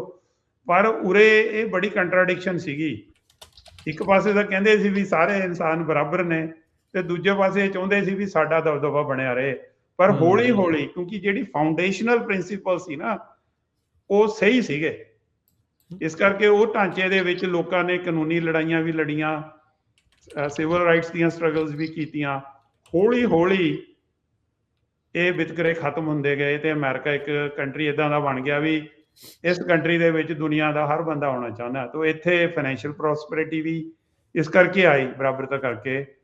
ਤੇ ਦੂਜੀ ਇੱਥੇ ਇਨੋਵੇਸ਼ਨ, ਕਿਉਂਕਿ ਇਹਨਾਂ ਨੇ ਜਦੋਂ ਇਮੀਗ੍ਰੈਂਟ ਲੈਣੇ ਸ਼ੁਰੂ ਕਰਤੇ ਤਾਂ ਹਰ ਦੁਨੀਆ ਦਾ ਜਿਹੜਾ ਬੰਦਾ ਸੀ, ਜਿਹੜਾ ਤਰੱਕੀ ਕਰਨੀ ਚਾਹੁੰਦਾ ਸੀ, ਮਿਹਨਤ ਕਰਨੀ ਚਾਹੁੰਦਾ ਸੀ, ਉਹ ਅਮਰੀਕਾ 'ਚ ਆਉਣਾ ਸ਼ੁਰੂ ਹੋ ਗਿਆ। ਸੋ ਜੇ ਆਪਾਂ ਦੁਨੀਆ ਦੇ ਨੋਬਲ ਪ੍ਰਾਈਜ਼ ਦੇਖੀਏ, ਤਕਰੀਬਨ ਦੁਨੀਆ ਦੇ ਅੱਧੇ ਨੋਬਲ ਪ੍ਰਾਈਜ਼ ਅਮਰੀਕਨ ਸਿਟੀਜ਼ਨਸ ਨੂੰ ਮਿਲੇ ਨੇ। ਅਮਰੀਕਾ ਨੇ ਕਿੰਨੀਆਂ ਕਾਢਾਂ ਕੱਢੀਆਂ, ਇੰਟਰਨੈਟ ਦੀ ਗੱਲ ਕਰ ਲਓ, ਟੈਲੀਫੋਨ ਦੀ ਗੱਲ ਕਰ ਲਓ, ਹਵਾਈ ਜਹਾਜ਼ ਦੀ ਗੱਲ ਕਰ ਲਓ, ਟਰਾਂਜ਼ਿਸਟਰ ਦੀ ਗੱਲ ਕਰ ਲਓ, ਬਲਬ ਦੀ ਗੱਲ ਕਰ ਲਓ, ਐਨਸਥੀਸੀਆ। ਪਹਿਲਾਂ ਜਦੋਂ ਕਿਸੇ ਦੀ ਸਰਜਰੀ ਕਰਦੇ ਸੀ, ਉਹਨੂੰ ਬੰਨ੍ਹ ਕੇ ਜਾਂ ਸ਼ਰਾਬ ਪਿਲਾ ਕੇ ਜਾਂ ਹੋਰ ਭੰਗ ਦੇ ਕੇ ਜਾਂ ਫੀਮ ਦੇ ਕੇ ਨਸ਼ੇ ਸਰਜਰੀਆਂ ਕਰਦੇ ਸੀ। ਜਿਹੜਾ ਮਾਡਰਨ ਐਨਸਥੀਸੀਆ, ਜਿਹੜਾ ਹੁਣ ਤੁਸੀਂ ਸਰਜਰੀ ਕਰਕੇ ਬੰਦੇ ਨੂੰ ਸਵਾ ਦਿੰਦੇ ਆ, ਉਹਦੀ ਕਾਢ ਵੀ ਅਮਰੀਕਾ 'ਚ ਨਿਕਲੇ। ਸੋ ਅਮਰੀਕਾ ਦੇ ਵਿੱਚ ਇਹ ਪੈਰਲਲ ਚੱਲਦਾ ਰਿਹਾ। ਕੁਝ ਲੋਕ ਇਸ ਨੂੰ ਨਸਲਵਾਦ ਦੇ ਤੌਰ ਤੇ ਅਜੇ ਵੀ ਟਰਾਈ ਕਰਦੇ ਨੇ ਵੀ ਅਸੀਂ ਦੂਜਿਆਂ ਨਾਲੋਂ ਬੈਟਰ ਨੇ।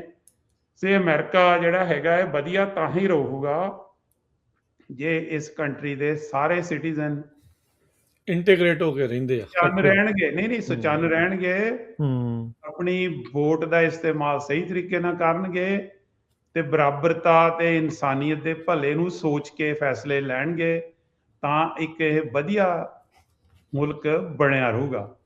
ਜੇ ਅਸੀਂ ਆਪਣੇ ਪਰਸਨਲ ਫਾਇਦਿਆਂ ਲਈ ਜਿਹੜੇ ਨਸਲਵਾਦੀ ਲੋਕ ਨੇ ਜਾਂ ਤੰਗ ਦਿਲੀ ਵਾਲੇ ਲੋਕ ਨੇ ਉਹਨਾਂ ਦੀ ਸਪੋਰਟ ਕਰਾਂਗੇ ਤਾਂ ਅਮਰੀਕਾ ਪਿੱਛੇ ਨੂੰ ਵੀ ਜਾ ਸਕਦਾ।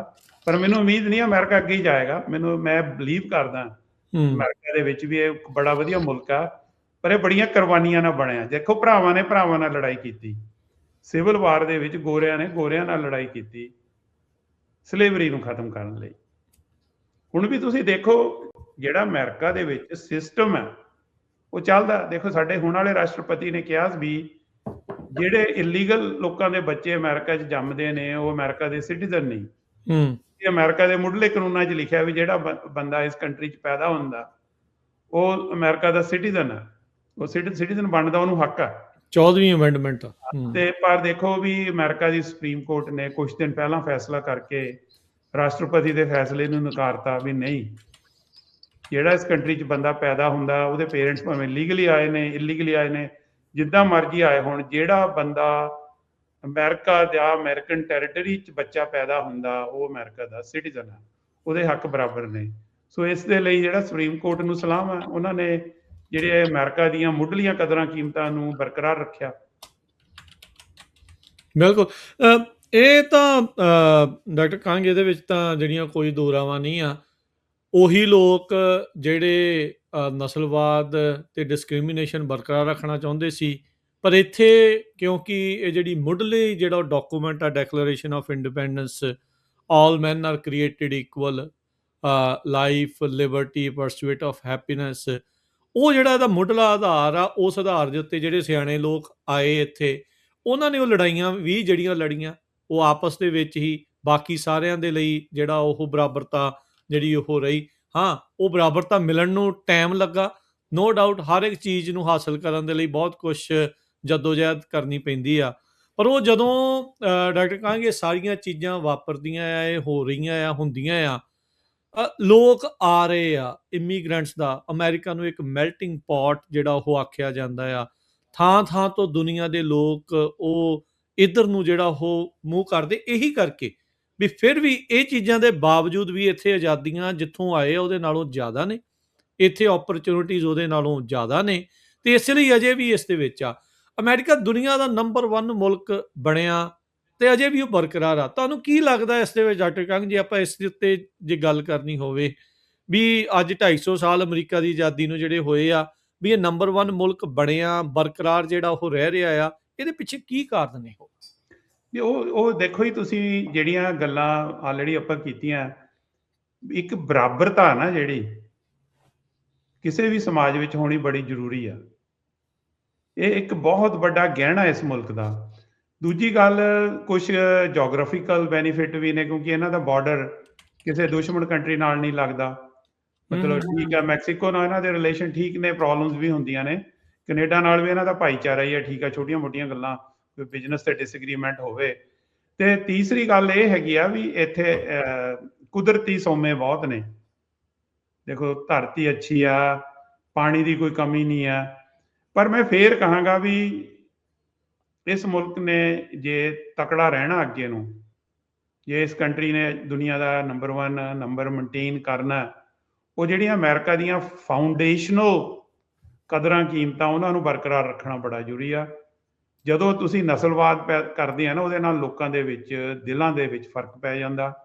ਲੋਕ ਫਿਰ ਉਸ ਨੂੰ ਆਪਣਾ ਸਮਝਣ ਤੋਂ ਹਟ ਜਾਂਦੇ ਨੇ। ਜਿਹੜੇ ਅਮਰੀਕਾ ਦੇ ਲੋਕ ਨੇ ਇਸ ਕੰਟਰੀ ਨੂੰ, ਭਾਵੇਂ ਤੁਸੀਂ 10 ਸਾਲ ਪਹਿਲਾਂ ਆਏ ਹੋ, 20 ਸਾਲ ਪਹਿਲਾਂ ਆਏ ਹੋ, ਤੁਸੀਂ ਇਸ ਕੰਟਰੀ ਨੂੰ ਆਪਣਾ ਮੰਨਣਾ ਸ਼ੁਰੂ ਕਰ ਦਿੰਦੇ ਹੋ। ਇੱਕ ਵਾਰੀ ਨਾ ਪ੍ਰੈਜ਼ੀਡੈਂਟ ਰੀਗਨ ਨੇ ਬਹੁਤ ਸੋਹਣੀ ਗੱਲ ਕਹੀ ਸੀ। ਉਹ ਕਹਿੰਦੇ ਵੀ ਤੁਸੀਂ ਜਾਪਾਨ ਚਲੇ ਜਾਓ, ਤੁਸੀਂ ਜਾਪਾਨੀ ਨਹੀਂ ਬਣ ਸਕਦੇ, ਉੱਥੇ ਜਾ ਕੇ ਰਹਿ ਸਕਦੇ ਹੋ। ਤੁਸੀਂ ਜਰਮਨੀ 'ਚ ਚਲੇ ਜਾਓ, ਜਾ ਕੇ ਤੁਸੀਂ ਜਰਮਨ ਨਹੀਂ ਬਣ ਸਕਦੇ, ਭਾਵੇਂ ਤੁਸੀਂ ਉੱਥੇ ਰਹੋ, ਭਾਵੇਂ ਬੋਲੀ ਵੀ ਸਿੱਖ ਲਓ। ਅਮਰੀਕਾ 'ਚ ਆ ਕੇ ਤੁਸੀਂ ਅਮਰੀਕਨ ਬਣ ਜਾਂਦੇ ਹੋ, ਭਾਵੇਂ ਕਿਸੇ ਰੰਗ ਦੇ ਹੋ, ਕਿਸੇ ਧਰਮ ਦੇ ਹੋ, ਤੁਹਾਨੂੰ ਇੱਥੇ ਧਰਮ ਮੰਨਣ ਦੀ ਪੂਰੀ ਆਜ਼ਾਦੀ ਆ। ਦੇਖੋ ਇਹ ਅਮਰੀਕਾ ਦੀ ਬਹੁਤ ਵੱਡੀ ਖੂਬਸੂਰਤੀ ਆ ਵੀ ਇਹ ਚਾਹੁੰਦੇ ਆ ਵੀ ਸਾਰਿਆਂ ਦਾ ਕਲਚਰ ਤਾਂ ਰਲਵਾਂ ਮਿਲਵਾਂ ਹੋਵੇ, ਜਿਹੜਾ ਅਸੀਂ ਮੈਲਟਿੰਗ ਪੌਟ ਕਿਹਾ, ਪਰ ਧਾਰਮਿਕ ਆਜ਼ਾਦੀ ਦੀ ਉਰੇ ਪੂਰੀ ਫਰੀਡਮ ਹੈ। ਜੇ ਤੁਸੀਂ ਆਪਣੀ ਕਮਿਊਨਿਟੀ ਦਾ ਵੀ ਦੇਖੋ, ਜਦੋਂ ਸਾਨੂੰ ਸਿਟੀਜ਼ਨ ਵੀ ਨਹੀਂ ਸੀ ਬਣਨ ਦਿੱਤਾ ਜਾਂਦਾ, ਪਰ ਅਸੀਂ ਸਟਾਕਟਨ ਗੁਰੂ ਘਰ ਸਾਡਾ ਬਣਿਆ ਕਿਉਂਕਿ ਧਾਰਮਿਕ ਆਜ਼ਾਦੀ ਸੀ, ਈਵਨ ਕਿ ਉਦੋਂ ਵੀ ਹਾਲਾਤਾਂ ਦੇ ਬਾਵਜੂਦ, ਇੰਨਾ ਵਿਤਕਰਾ ਹੋਣ ਦੇ ਬਾਵਜੂਦ ਵੀ ਇਹ ਜਿਹੜਾ ਆਮ ਅਮਰੀਕਨ ਆ ਨਾ, ਉਹਦੇ ਕੀ ਕਹਿੰਦੇ ਹੁੰਦੇ ਆ ਨਾ ਵੀ ਉਹਨਾਂ ਨੇ ਪੱਲੇ ਇਹ ਗੱਲ ਬੰਨੀ ਹੋਈ ਆ ਵੀ ਹਰ ਬੰਦੇ ਨੂੰ ਧਰਮ ਮੰਨਣ ਦਾ ਹੱਕ ਆ। ਦੂਜੀ ਗੱਲ ਇਹ ਕਹਿੰਦੇ ਆ ਅਗਰੀ ਟੂ ਡਿਸਐਗਰੀ, ਵੀ ਸਾਨੂੰ ਹਰ ਕਿਸੇ ਨੂੰ ਦੂਜੇ ਦੇ ਨਾਲ ਅਸਹਿਮਤ ਹੋਣ ਦਾ ਹੱਕ ਆ। ਸਾਡੀ ਕੀ ਹੁੰਦੀ ਆ, ਜੇ ਸਾਡੇ ਨਾਲ ਕਿਸੇ ਨਾਲ ਸਹਿਮਤੀ ਹੋਵੇ ਅਸੀਂ ਜਾ ਕੇ ਉਹਦਾ ਗਲਾ ਫੜ ਦਿੰਦੇ ਆ, ਤੂੰ ਕਹਿ ਕਿਵੇਂ ਦਿੱਤਾ, ਤੈਨੂੰ ਮੈਂ ਬੋਲਣ ਨਹੀਂ ਦੇਣਾ।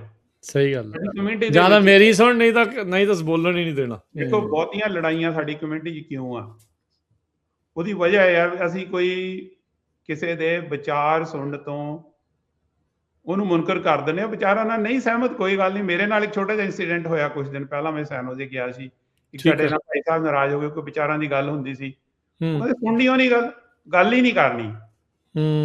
ਠੀਕ ਆ, ਮੈਂ ਗਲਤ ਹੋ ਸਕਦਾ, ਆਪਾਂ ਇਸ ਚੀਜ਼ ਤੇ ਗੱਲਬਾਤ ਕਰ ਲੈਂਦੇ ਆ। ਕਹਿੰਦੇ ਨਹੀਂ, ਗੱਲ ਹੀ ਨਹੀਂ ਕਰਨੀ। ਸੋ ਮੈਂ ਨਹੀਂ ਕਹਿੰਦਾ ਵੀ ਅਮਰੀਕਾ ਜਿਹੇ ਜਿਹੇ ਲੋਕ ਨੇ, ਪਰ ਅਮਰੀਕਾ ਦਾ ਬਾਏ ਐਂਡ ਲਾਰਜ ਜਿਹੜਾ ਸਿਸਟਮ ਹੈ, ਇੱਥੇ ਡਿਬੇਟ ਨੂੰ ਤਰਜੀਹ ਦਿੱਤੀ ਜਾਂਦੀ ਆ। ਸਾਨੂੰ ਇਹ ਚੀਜ਼ਾਂ ਆਪਣੀ ਜ਼ਿੰਦਗੀ 'ਚ ਅਪਣਾਉਣੀਆਂ ਚਾਹੀਦੀਆਂ। ਅਗਰੀ ਟੂ ਡਿਸਐਗਰੀ, ਇਹ ਬਹੁਤ ਵੱਡੀ ਤਾਕਤ ਹੈ ਇਸ ਮੁਲਕ ਦੀ, ਤੇ ਦੂਜੇ ਮੁਲਕ ਵੀ ਇਸ ਚੀਜ਼ ਤੋਂ ਸਿੱਖ ਰਹੇ ਨੇ। ਤੇ ਮੈਂ ਹੀ ਕੋਸ਼ਿਸ਼ ਕਰਾਂਗਾ ਵੀ ਅਸੀਂ ਇਹ ਚੀਜ਼ਾਂ ਨੂੰ ਬਰਕਰਾਰ ਰੱਖੀਏ। ਜੇ ਅਮਰੀਕਾ ਨੇ ਅੱਗੇ ਨੂੰ ਤਰੱਕੀ ਕਰਨੀ ਆ, ਦੇਖੋ ਅਮਰੀਕਾ ਦੀ ਇਕਨੋਮੀ ਹੁਣ $32 ਟ੍ਰਿਲੀਅਨ ਦੀ ਆ ਜੀ। ਕਲੋਜ਼ੈਸਟ ਜਿਹੜੀ ਕੰਟਰੀ ਆ ਉਹ ਹੈਗਾ ਚਾਈਨਾ, ਉਹਨਾਂ ਦੀ ਹੈਗੀ ਮੇਰੇ ਕੋਲ ਤਕਰੀਬਨ 20 ਟ੍ਰਿਲੀਅਨ ਦੀ ਹੋ ਗਈ ਆ। ਪਰ ਚਾਈਨਾ ਦੀ ਆਬਾਦੀ ਹੈ ਜਿਹੜੀ ਉਹ 1400 ਜਾਂ 1500 ਮਿਲੀਅਨ ਦੇ ਕਰੀਬ ਹੈ। ਅਮਰੀਕਾ ਦੀ ਆਬਾਦੀ 350 ਮਿਲੀਅਨ ਆ, ਸਾਡੀ ਆਬਾਦੀ ਉਹਨਾਂ ਨਾਲੋਂ ਕਿਤੇ ਘੱਟ ਆ, ਤੇ ਸਾਡੀ ਇਕਨੋਮੀ ਵੱਡੀ ਆ। ਪਰ ਜੇ ਅਸੀਂ ਇਹਨੂੰ ਬਰਕਰਾਰ ਰੱਖਣਾ, ਸਾਨੂੰ ਅਮਰੀਕਾ ਨੂੰ ਆਪਣਾ ਖੁੱਲਾ ਦਿਲ ਰੱਖਣਾ ਪਊਗਾ, ਤੇ ਸਰਬਤ ਦੇ ਭਲੇ ਵਾਲੀ ਸੋਚ ਰੱਖਣੀ ਪਊਗੀ, ਰਲ ਮਿਲ ਕੇ ਰਹਿਣਾ ਪਊਗਾ। ਸਾਨੂੰ ਕਿਸੇ ਬਰਾਦਰੀ ਨਾਲ, ਕਿਸੇ ਕਮਿਊਨਿਟੀ ਨਾਲ ਨਫ਼ਰਤ ਨਹੀਂ ਕਰਨੀ ਚਾਹੀਦੀ, ਤੇ ਸਭ ਨਾਲ ਰਲ ਮਿਲ ਕੇ ਰਹਾਂਗੇ, ਭਾਈਚਾਰਕ ਸਾਂਝ ਰੱਖਾਂਗੇ, ਤਾਂ ਇਸੇ ਤਰ੍ਹਾਂ ਸਾਡੀ ਤਰੱਕੀ ਬਰਕਰਾਰ ਰਹੂਗੀ। ਇਹ ਸਾਰਿਆਂ ਦੇ ਉੱਤੇ ਲਾਗੂ ਹੁੰਦੀ, ਬਾਕੀਆਂ ਨੂੰ ਵੀ ਇਹੀ ਕੁਝ ਚਾਹੀਦਾ। ਨਹੀਂ, ਦੇਖੋ ਜੇ ਇਮੀਗ੍ਰੈਂਟਸ ਲਈ ਦਰਵਾਜ਼ੇ ਖੁੱਲੇ ਰੱਖਾਂਗੇ, ਦੇਖੋ ਅਮਰੀਕਾ ਦੇ ਵਿੱਚ ਇੰਨੇ ਪੜ੍ਹੇ ਲਿਖੇ, ਇੰਨੇ ਕਾਬਲ, ਮਿਹਨਤੀ ਲੋਕ, ਭਾਵੇਂ ਪੜ੍ਹੇ ਲਿਖੇ ਨਹੀਂ ਵੀ ਆ। ਸਾਡੇ ਭੈਣ ਭਰਾ ਆਉਂਦੇ ਆ ਉਰੇ, ਟਰੱਕ ਚਲਾਉਣਾ ਕਿਤੇ ਸੌਖਾ? ਮੇਰੇ ਖਿਆਲ ਦੇ ਵਿੱਚ ਟਰੱਕ ਚਲਾਉਣਾ ਬਹੁਤ ਔਖਾ ਕੰਮ ਹੈ। ਇੱਥੇ ਆ ਕੇ ਮਿਹਨਤਾਂ ਕਰਦੇ ਨੇ, ਪਰ ਸਾਨੂੰ ਵੀ ਉਹਦੇ ਨਾਲ ਚਾਹੀਦਾ ਵੀ ਇੱਥੇ ਦੇ ਕਾਇਦੇ ਕਾਨੂੰਨ ਮੰਨੀਏ। ਤੇ ਦੂਜੇ ਪਾਸੇ ਜਿਹੜੇ ਨਵੇਂ ਇਮੀਗ੍ਰੈਂਟ ਆਉਂਦੇ ਆ, ਉਹ ਇਸ ਕੰਟਰੀ ਦੀ ਗਰੋਥ, ਡਿਵੈਲਪਮੈਂਟ, ਹੁਣ ਛੋਟੇ ਸਟੋਰ ਨੇ, ਦੇਖੋ ਆ ਗੈਸ ਸਟੇਸ਼ਨ ਨੇ, ਛੋਟੇ ਸਟੋਰ ਨੇ, ਕਿੰਨੇ ਔਖੇ ਨੇ ਚਲਾਉਣੇ। ਬਿਲਕੁਲ ਇਮੀਗ੍ਰੈਂਟ ਹੀ ਆ ਕੇ ਕੰਮ ਕਰਦੇ ਨੇ, ਉਹ ਜਿਹੜੇ ਇੱਥੇ ਦੇ ਜੰਮੇ ਬੱਚੇ ਸਾਡੇ ਨਹੀਂ ਕਰਨ ਨੂੰ ਤਿਆਰ। ਨਹੀਂ, ਕਿਉਂਕਿ ਇਸ ਕੰਟਰੀ ਦੇ ਹੁਣ ਦੇਖੋ ਖੇਤਾਂ 'ਚ ਕੰਮ ਕਰਦੇ ਨੇ, ਸਾਡਾ ਮੈਕਸੀਕਨ ਭਾਈਚਾਰਾ, ਕਿੰਨਾ ਮਿਹਨਤ ਵਾਲਾ ਕੰਮ ਹੈ ਇਹ। ਸਾਨੂੰ ਇਹ ਨਹੀਂ ਲੁੱਕ ਡਾਊਨ ਕਰਨਾ ਚਾਹੀਦਾ, ਉਹ ਕਿਰਤੀ ਲੋਕ ਨੇ। ਦੇਖੋ ਜੇ ਖੇਤੀਬਾੜੀ ਕੈਲੀਫੋਰਨੀਆ ਦੀ ਮੇਰੇ ਖਿਆਲ ਮਹੀਨਾ ਨਹੀਂ ਚੱਲ ਸਕਦੀ ਜੇ ਸਾਡੇ ਕੋਲੇ ਕਿਰਤ ਕਰਨ ਵਾਲੀ ਲੇਬਰ ਨਾ ਹੋਵੇ। ਬਿਲਕੁਲ ਜੀ, ਲੱਕ ਰਹਿ ਜਾਂਦਾ, ਦੂਰਾ ਹੋ ਜਾਂਦਾ। ਹਾਂਜੀ, ਸਾਨੂੰ ਇਹ ਨਹੀਂ ਸੋਚਣਾ, ਕਈ ਲੋਕ ਕਹਿੰਦੇ ਸਾਨੂੰ ਲੋੜ ਨਹੀਂ ਜੀ, ਅਸੀਂ ਗੁਜ਼ਾਰਾ ਹੋ ਜਾਊਗਾ। ਦੇਖੋ America is America because of people of America. ਜਿਹੜੇ ਸਾਡੇ ਲੋਕ ਨੇ, ਉਹ ਸਾਨੂੰ ਸਾਰਿਆਂ ਦਾ ਸਤਿਕਾਰ, ਉਹਨਾਂ ਨੂੰ ਸਪੇਸ ਦੇਣੀ ਚਾਹੀਦੀ ਆ, ਤੇ ਸਾਰਿਆਂ ਦੇ ਹੱਕ। ਜਿਵੇਂ ਹੁਣ ਸਾਡੇ ਕਈ ਲੋਕ ਕਹਿਣਗੇ ਜੀ ਮਿਨੀਮਮ ਵੇਜ ਵਧਾਤੇ ਨੇ, ਭਾਈ ਰੋਟੀ ਤਾਂ ਸਭ ਨੇ ਖਾਣੀ ਆ। ਜੇ ਅਸੀਂ ਵੰਡ ਕੇ ਨਹੀਂ ਛਕਾਂਗੇ ਤਾਂ, ਜੇ ਅਸੀਂ ਇੱਕ ਬਹੁਤ ਗਰੀਬ ਤਬਕਾ, ਫਿਰ ਉਹ ਲੁੱਟਾਂ ਖੋਹਾਂ ਕਰਨ ਲੱਗ ਜਾਣਗੇ, ਚੋਰੀਆਂ ਕਰਨ ਲੱਗ ਜਾਣਗੇ ਲੋਕ। ਬਿਲਕੁਲ। ਹਾਂਜੀ, ਜੇ ਤੁਹਾਨੂੰ ਮਿਹਨਤ ਕਰਕੇ ਰੋਟੀ ਮਿਲਦੀ ਆ ਤਾਂ ਲੋਕ ਮਿਹਨਤ ਕਰਨਗੇ। ਜੇ ਅਸੀਂ ਇਦਾਂ ਦੇ ਹਾਲਾਤ ਪੈਦਾ ਕਰ ਦਾਂਗੇ ਵੀ ਮਿਹਨਤ ਕਰਕੇ ਵੀ ਰੋਟੀ ਨਹੀਂ ਮਿਲਦੀ, ਤਾਂ ਫਿਰ ਜੋ ਸਾਡੇ ਖਿੱਤੇ ਵਿੱਚ ਹੁੰਦਾ ਉਹ ਇੱਥੇ ਹੋਣਾ ਸ਼ੁਰੂ ਹੋ ਜਾਊਗਾ। ਸੋ ਮੈਂ ਇਸ ਕੰਟਰੀ ਨੂੰ ਬਹੁਤ ਪਿਆਰ ਕਰਦਾ। ਕਹਿੰਦੇ ਆ ਨਾ, ਆਪਾਂ ਕਹਿੰਦੇ ਆ ਨਾ ਗੋਡ ਬਲੈਸ ਅਮਰੀਕਾ, ਅਸੀਂ ਤਾਂ ਕਹਿੰਦੇ ਵੀ ਗੋਡ ਬਲੈਸ ਦਾ ਹੋਲ ਵਰਲਡ, ਪਰ ਗੋਡ ਦੀ ਵਾਕਈ ਇਸ ਕੰਟਰੀ ਤੇ ਬਲੈਸਿੰਗ ਹੈਗੀ ਆ। ਇਹਨਾਂ ਦੇ ਡਾਲਰ ਤੇ ਵੀ ਲਿਖਿਆ ਵੀ ਰੱਬ ਤੇ ਸਾਨੂੰ ਭਰੋਸਾ ਹੈਗਾ। ਰੱਬ ਕਿੱਦਾਂ ਦਾ ਹੈ ਤੁਸੀਂ ਆਪਣੇ ਹਿਸਾਬ ਨਾਲ ਜਿੱਦਾਂ ਦਾ ਮੰਨਣਾ ਮੰਨੀ ਜਾਓ, ਪਰ ਵੱਡੀ ਤਾਕਤ ਵਿੱਚ ਭਰੋਸਾ ਰੱਖਣਾ ਚੰਗੀ ਗੱਲ ਆ। ਤੇ ਸਾਰਿਆਂ ਨੂੰ, ਸਾਰੀ ਮਾਨਵਤਾ ਨੂੰ ਆਪਣਾ ਭੈਣ ਭਰਾ ਮੰਨਣਾ, ਉਹ ਵੀ ਬਹੁਤ ਜ਼ਰੂਰੀ ਗੱਲ ਆ। ਜਾਂਦੇ ਡਾਕਟਰ ਕੰਗ, ਆਪਾਂ ਜਿੱਦਾਂ ਪੰਜਾਬੀ ਪਾਇਓਨੀਅਰਸ ਦੀ ਗੱਲ ਕਰ ਰਹੇ ਹਾਂ, ਆਪਣੀ ਕਮਿਊਨਿਟੀ ਦੀ, ਚਾਹੇ ਸਿੱਖ ਭਾਈਚਾਰਾ ਆ ਜਾਂ ਪੰਜਾਬੀ ਭਾਈਚਾਰਾ, ਜਿੰਨੇ ਵੀ ਆਪਣੇ ਜਿਹੜੇ ਭਾਈਚਾਰੇ ਜਿਹੜੇ ਹੈਗੇ ਆ, ਉਹਨਾਂ ਦੇ ਲਈ ਇਹ ਜਿਹੜੇ 250 ਸਾਲ ਜਾਂ ਆਉਂਦੇ ਵਰੇ ਆ, ਫਿਊਚਰ ਆ ਅਮਰੀਕਾ ਦੀ ਜਿਹੜੀ ਇਸ ਆਜ਼ਾਦੀ ਦਾ, ਇਹ ਜਿਹੜੀ ਸੋਚ ਦਾ, ਜਿਸ ਸੋਚ ਦੇ ਉੱਤੇ ਬਣਿਆ, ਉਸ ਨੂੰ ਪਰਪੱਖ ਰੱਖਣ ਦੇ ਲਈ ਕੀ ਤੁਹਾਨੂੰ ਲੱਗਦਾ ਵੀ ਇਹਨਾਂ ਦੀਆਂ ਆਪਣੀਆਂ ਕੀ ਡਿਊਟੀਜ਼ ਆ? ਦੇਖੋ ਜੀ, ਸਭ ਤੋਂ ਵੱਡੀ ਡਿਊਟੀ ਆ ਵੀ ਤੁਸੀਂ ਜਿਹੜੀ ਆਪਣੀ ਵੋਟ ਹੈ, ਵੋਟ ਸਾਨੂੰ ਬੜੀ ਮੁਸ਼ਕਲ ਨਾਲ ਮਿਲੀ ਆ, ਪਾਣੀ ਸਿਟੀਜ਼ਨਸ਼ਿਪ ਵੀ ਬੜੀ ਮੁਸ਼ਕਲ ਨਾਲ ਮਿਲੀ ਆ, ਤੁਸੀਂ ਵੋਟ ਸੋਚ ਸਮਝ ਕੇ ਪਾਓ। ਭੇਡ ਚਾਲ ਲਈ ਵੀ ਕਿਸੇ ਨੇ ਤੁਹਾਨੂੰ ਕਿਹਾ ਤਾਂ ਜਾਂ ਤੁਹਾਡੇ ਨਾਲ ਕਿਸੇ ਨੇ ਆ ਕੇ ਫੋਟੋ ਖਿਚਾ ਲਈ, ਤੁਸੀਂ ਪੜ੍ਹੇ ਲਿਖੇ ਹੋ, ਪੜ੍ਹੋ ਵੀ ਇਹ ਬੰਦੇ ਦੇ ਕੀ ਵਿਚਾਰ ਨੇ। ਮੈਨੂੰ ਕਿਸੇ ਨੇ ਕਿਹਾ, ਮੈਂ ਨਾ ਕਿਸੇ ਬੰਦੇ ਪੋਲੀਟੀਕਲ ਬੰਦੇ ਦੀ ਗੱਲ ਕਰ ਰਿਹਾ ਸੀ, ਮੈਂ ਕਿਹਾ ਬਹੁਤ ਵਧੀਆ ਬੰਦਾ, ਮੇਰਾ ਗੋਰਾ ਦੋਸਤ ਮੈਨੂੰ ਕਹਿੰਦਾ ਬੰਦਾ ਤਾਂ ਉਹ ਵਧੀਆ, ਪਰ ਦੇਖ ਵੋਟਾਂ ਕਿੱਧਰ ਪਾਉਂਦਾ, ਕੀ ਉਹ ਸਹੀ ਪਾਸੇ ਵੋਟਾਂ ਪਾਉਂਦਾ, ਕੀ ਇਨਸਾਨੀਅਤ ਦਾ ਭਲਾ ਸੋਚਦਾ, ਕੀ ਉਹ ਵਿਤਕਰੇ ਨੂੰ, ਕਈ ਲੋਕ ਵਿਤਕਰੇ ਨੂੰ ਪ੍ਰਮੋਟ ਕਰਦੇ ਨੇ। ਸੋ ਤੁਸੀਂ ਆਪਣੀ ਵੋਟ ਦਾ ਇਸਤੇਮਾਲ ਕਰੋ ਤੇ ਇਸ ਕੰਟਰੀ ਦੀ ਹਿਸਟਰੀ ਪੜ੍ਹੋ, ਸਿਸਟਮ ਨੂੰ ਜਾਣੋ। ਜਿਹੜਾ ਅਮਰੀਕਾ ਦੀ ਫਰੀडम ਦਾ ਆਈਡੀਆ, ਇਹ ਇਕੱਲਾ ਅਮਰੀਕਾ ਤੇ ਹੀ ਸੀਮਤ ਨਹੀਂ ਆ, ਦੁਨੀਆ ਦੇ ਬਹੁਤ ਸਾਰੇ ਇਲਾਕਿਆਂ ਦੇ ਵਿੱਚ ਇਹ ਆਵਾਜ਼ ਪਹੁੰਚੀ ਆ ਜਿੱਥੇ ਆਜ਼ਾਦੀ ਦੀਆਂ ਆਵਾਜ਼ਾਂ ਉੱਠਦੀਆਂ, ਜਿਹਨੂੰ ਆਪਾਂ ਕਹਿੰਦੇ ਆ ਅਕਾਊਂਟੇਬਿਲਿਟੀ। ਅੱਜ ਕੱਲ ਦਿੱਲੀ 'ਚ ਵੀ ਇੱਕ ਪ੍ਰੋਟੈਸਟ ਚੱਲ ਰਿਹਾ, ਉਹਦੀ ਜਿਹੜੀ ਕੋਰ ਆ ਡਿਮਾਂਡ ਉਹ ਹੈਗੀ ਅਕਾਊਂਟੇਬਿਲਿਟੀ, ਜਿਹਨੂੰ ਆਪਾਂ ਜਵਾਬਦੇਹੀ ਕਹਿੰਦੇ ਆ। ਜਦੋਂ ਚੁਣੇ ਹੋਏ ਨੁਮਾਇੰਦੇ ਜਵਾਬਦੇਹ ਨਾ ਰਹਿਣ ਤਾਂ ਫਿਰ ਉਹ ਸਿਸਟਮ ਖਰਾਬ ਹੋ ਜਾਂਦਾ। ਸੋ ਆਪਾਂ ਅਮਰੀਕਾ ਦੇ ਵਿੱਚ ਆਪਣੇ ਲੀਡਰਸ ਨੂੰ ਜਵਾਬਦੇਹ ਰੱਖੀਏ, ਤੇ ਜਿਹੜੇ ਸਾਡਾ ਭਾਈਚਾਰਾ ਪਿੱਛੇ ਦੀ ਗੱਲ ਵੀ ਕਰਦਾ ਵੀ ਸਾਡੇ ਉੱਥੇ ਤਰੱਕੀ ਹੋਣੀ ਚਾਹੀਦੀ ਆ, ਉਹਨਾਂ ਨੂੰ ਵੀ ਇਹੀ ਸੁਨੇਹਾ ਵੀ ਆਪਣੇ ਲੀਡਰਾਂ ਨੂੰ ਜਵਾਬਦੇਹ ਬਣਾਓ। ਛੋਟੇ ਛੋਟੇ ਲਾਲਚਾਂ ਦੇ ਵਿੱਚ ਵੀ ਤੁਹਾਨੂੰ ਕਿਸੇ ਨੇ ਕੋਈ ਛੋਟਾ ਜਿਹਾ ਬੈਨੀਫਿਟ ਦੇਤਾ, ਉਹਦੇ ਨਾਲ ਤੁਹਾਡੀ ਜ਼ਿੰਦਗੀ ਨਹੀਂ ਚੱਲ ਸਕਦੀ ਤੇ ਤਰੱਕੀ ਨਹੀਂ ਹੋ ਸਕਦੀ। ਬਹੁਤ ਸ਼ਾਰਟ ਟਰਮ ਆਓ। Accountability is must for any system to progress and sustain. ਜਿੱਦਣ ਅਕਾਊਂਟੇਬਿਲਿਟੀ ਖਤਮ ਹੋ ਗਈ, ਉੱਥੇ ਗੰਦ ਪੈ ਜਾਊਗਾ। ਉਸੇ ਗੰਦ ਤੋਂ ਭੱਜਦੇ ਆਏ ਆ ਨਾ ਲੋਕ, ਤੇ ਜੇ ਇੱਥੇ ਨਾ ਪੈਣ ਦਈਏ, ਉਹੀ ਗੱਲ ਆ ਨਾ ਵੀ ਜੇ ਉਹੀ ਚੀਜ਼ ਇੱਥੇ ਆ ਗਈ ਤੇ ਫਿਰ ਅਸੀਂ ਹੁਣ ਆਪਣੀ ਕਮਿਊਨਿਟੀ ਦੇ ਅਪਲਾਈ ਕਰਦੇ ਆ। ਹੁਣ ਸਾਡੇ ਜਿਹੜੇ ਗੁਰੂ ਘਰ ਨੇ ਉਹ ਬਹੁਤ ਪਵਿੱਤਰ ਅਦਾਰੇ ਨੇ, ਸਾਡੀ ਕਮਿਊਨਿਟੀ ਦੇ ਇਕੱਲੇ ਧਾਰਮਿਕ ਸਥਾਨ ਨਹੀਂ, ਉਹ ਕਮਿਊਨਿਟੀ ਸੈਂਟਰ ਵੀ ਨੇ। ਸਾਨੂੰ ਬੜੇ ਸੋਚ ਸਮਝ ਕੇ ਆਪਣੇ ਲੀਡਰ ਚੁਣਨੇ ਚਾਹੀਦੇ ਤੇ ਉਹਨਾਂ ਨੂੰ ਅਕਾਊਂਟੇਬਲ ਬਣਾਉਣਾ ਚਾਹੀਦਾ, ਧੜੇਬਾਜ਼ੀ ਤੋਂ ਉੱਤੇ ਉੱਠਣਾ ਚਾਹੀਦਾ। ਸੋ ਅਲਟੀਮੇਟਲੀ ਉਹ ਜਿਹੜੀਆਂ ਅਮਰੀਕਨ ਵੈਲਿਊਜ਼ ਨੇ ਜਾਂ ਸਿੱਖ ਵੈਲਿਊਜ਼ ਨੇ, ਉਹਨਾਂ 'ਚ ਕੋਈ ਕੰਟਰਾਡਿਕਸ਼ਨ ਹੈ ਨਹੀਂ। ਇੱਕ ਸਿੱਖ ਲਈ ਅਮਰੀਕਨ ਹੋਣਾ ਬੜਾ ਸੌਖਾ, ਕਿਉਂਕਿ ਸਾਡੀਆਂ ਵੈਲਿਊਆਂ 'ਚ ਕੋਈ ਕੰਟਰਾਡਿਕਸ਼ਨ ਹੈ ਹੀ ਨਹੀਂ। ਜੀ ਜੀ ਜੀ, ਬਹੁਤ ਬਹੁਤ ਧੰਨਵਾਦ ਡਾਕਟਰ ਕੰਗ। ਤੁਸੀਂ ਅੱਜ ਦੇ ਇਸ ਪ੍ਰੋਗਰਾਮ ਦੇ ਵਿੱਚ ਅਮਰੀਕਾ ਦੀ ਜਿਹੜੇ 250 ਸਾਲ ਦੇ ਇਤਿਹਾਸ ਦੇ ਉੱਤੇ ਆਪਾਂ ਬਰੀਫਲੀ ਜਿਹੜਾ ਉਹ ਡਿਸਕਸ ਕੀਤਾ, ਕਿਉਂ ਇੰਪੋਰਟੈਂਟ ਆ, ਕਿਉਂ ਲੋਕ ਇੱਥੇ ਆਉਂਦੇ ਆ, ਕਿਹੜੇ ਇਹ ਜੱਦੋਜਹਿਦ ਦੇ ਵਿੱਚੋਂ ਅਮਰੀਕਾ ਜਿਹੜਾ ਉਹ ਬਣਿਆ, ਕੀ ਉਦੋਂ ਕਾਰਨ ਜਿਹੜੇ ਚੱਲ ਰਹੇ ਸੀਗੇ, ਤੇ ਅੱਜ ਦੇ ਮੌਜੂਦਾ ਹਾਲਾਤ ਕੀ ਆ ਤੇ ਕੀ ਅੱਗੇ ਹੋਣਾ ਚਾਹੀਦਾ, ਉਸ ਬਾਰੇ ਡਿਸਕਸ਼ਨ ਕੀਤੀ। ਬਹੁਤ ਬਹੁਤ ਧੰਨਵਾਦ। ਛੋਟੀ ਜਿਹੀ ਗੱਲ ਐਡ ਕਰਨੀ ਚਾਹੁੰਦਾ ਵੀ ਸਾਡੇ ਜਿਨ੍ਹਾਂ ਨੇ ਪਹਿਲੇ ਪ੍ਰੋਗਰਾਮ ਨਹੀਂ ਸੁਣੇ ਉਹ ਜ਼ਰੂਰ ਸੁਣਨ। ਉਹਨਾਂ 'ਚ ਕੁਝ ਗਲਤੀਆਂ ਸੀਗੀਆਂ, ਇੱਕ ਪਿੰਡ ਦਾ ਨਾਂ ਅਸੀਂ ਗਲਤ ਲਿਆ ਸੀ, ਉਹ ਅਗਲੇ ਪ੍ਰੋਗਰਾਮ 'ਚ ਠੀਕ ਕਰਾਂਗੇ। ਪਰ ਮੇਰਾ ਕਹਿਣ ਦਾ ਮਤਲਬ ਵੀ ਸਾਡੇ ਬਜ਼ੁਰਗਾਂ ਨੇ 130 ਸਾਲ ਪਹਿਲਾਂ ਇੱਥੇ ਆ ਕੇ ਵਸਣਾ ਸ਼ੁਰੂ ਕੀਤਾ, ਤੇ ਇਹ ਸਾਡਾ ਵੀ ਮੁਲਕ ਆ। ਸਾਡਾ ਇਹ ਬਜ਼ੁਰਗਾਂ ਦਾ ਪਸੀਨਾ ਵੀ ਇਸ ਮੁਲਕ 'ਚ ਡੁੱਲਿਆ। ਬਲਕਿ ਸਾਡੇ ਬਜ਼ੁਰਗ ਇੱਥੋਂ ਆਜ਼ਾਦੀ ਦਾ ਆਈਡੀਆ ਲੈ ਕੇ, ਗਦਰ ਪਾਰਟੀ ਜਿਵੇਂ ਬਣੀ, ਉਹ ਇੱਥੋਂ ਆਈਡੀਆ ਉਹਨਾਂ ਨੇ ਜਿਹੜਾ ਡੈਮੋਕ੍ਰੇਸੀ ਦਾ, ਫਰੀडम ਦੇ ਆਈਡੀਆਜ਼, ਜਿਹੜਾ ਇੱਥੋਂ ਆਈਡੀਆਜ਼ ਵੀ ਕਿੱਦਾਂ ਸਿਸਟਮ ਨੂੰ ਆਰਗੇਨਾਈਜ਼ ਕਰਨਾ, ਲੈ ਕੇ ਗਏ। ਸੋ ਅਮਰੀਕਾ ਦੇ ਨਾਲ ਸਾਡੀ ਕਮਿਊਨਿਟੀ ਦੀ ਬਹੁਤ ਸਾਂਝ ਆ। ਸਾਡਾ ਇਹ ਮੁਲਕ ਆ, ਅਸੀਂ ਇਸ ਮੁਲਕ ਨੂੰ ਪਿਆਰ ਕਰਦੇ ਹਾਂ ਤੇ ਇੱਦਾਂ ਹੀ ਪਿਆਰ ਕਰਦੇ ਰਹੀਏ। ਮੈਨੂੰ ਤੁਸੀਂ ਮੌਕਾ ਦਿੱਤਾ ਤੇ ਮੈਂ ਮਾਫੀ ਵੀ ਮੰਗਦਾ ਵੀ ਜੇ ਕੋਈ ਸਾਲ ਜਾਂ ਕੋਈ ਇੱਦਾਂ, ਕਿਉਂਕਿ ਆਪਾਂ ਗੱਲਾਂ ਜਵਾਨੀ ਕਰ ਰਹੇ ਹਾਂ। ਮੇਰੀ ਕੋਸ਼ਿਸ਼ ਹੁੰਦੀ ਹੈ ਵੀ ਮੈਂ ਚੀਜ਼ਾਂ ਨੂੰ ਪੜ੍ਹ ਕੇ ਫੈਕਟਸ ਦੇ ਨਾਲ ਉਹਨਾਂ ਨੂੰ ਸਪੋਰਟ ਕਰ ਸਕਾਂ। ਸੋ ਪ੍ਰੋਗਰਾਮ ਸੁਣਨ ਲਈ ਸਾਰੇ ਸਰੋਤਿਆਂ ਦਾ ਬਹੁਤ ਧੰਨਵਾਦ, ਤੇ ਪੰਜਾਬੀ ਰੇਡੀਓ USA ਦਾ ਧੰਨਵਾਦ ਕਿ ਤੁਸੀਂ ਇਹ ਮੌਕਾ ਦਿੰਦੇ ਹੋ। ਸ਼ੁਕਰੀਆ ਜੀ। ਜਾਣ ਲੱਗਿਆ ਇੱਕ ਮੈਂ ਚੀਜ਼ ਕਹਿ ਜਾਵਾਂ, ਮੈਂ 44th ਪੈਰਲਲ ਕਹਿਤਾ ਸੀ, 49th ਪੈਰਲਲ ਆ, ਜਿਹੜਾ US ਤੇ ਕੈਨੇਡਾ ਦਾ ਜਿਹੜਾ ਬਾਰਡਰ ਆ। ਬਿਲਕੁਲ ਸਹੀ ਹੈ ਜੀ, ਗਲਤੀਆਂ ਅਸੀਂ ਸੁਧਾਰਦੇ ਹਾਂ। ਆਪਾਂ ਗੱਲ ਕੀਤੀ ਸੀ, ਚਲੋ ਮੈਂ ਕਰ ਹੀ ਦਿੰਦਾ।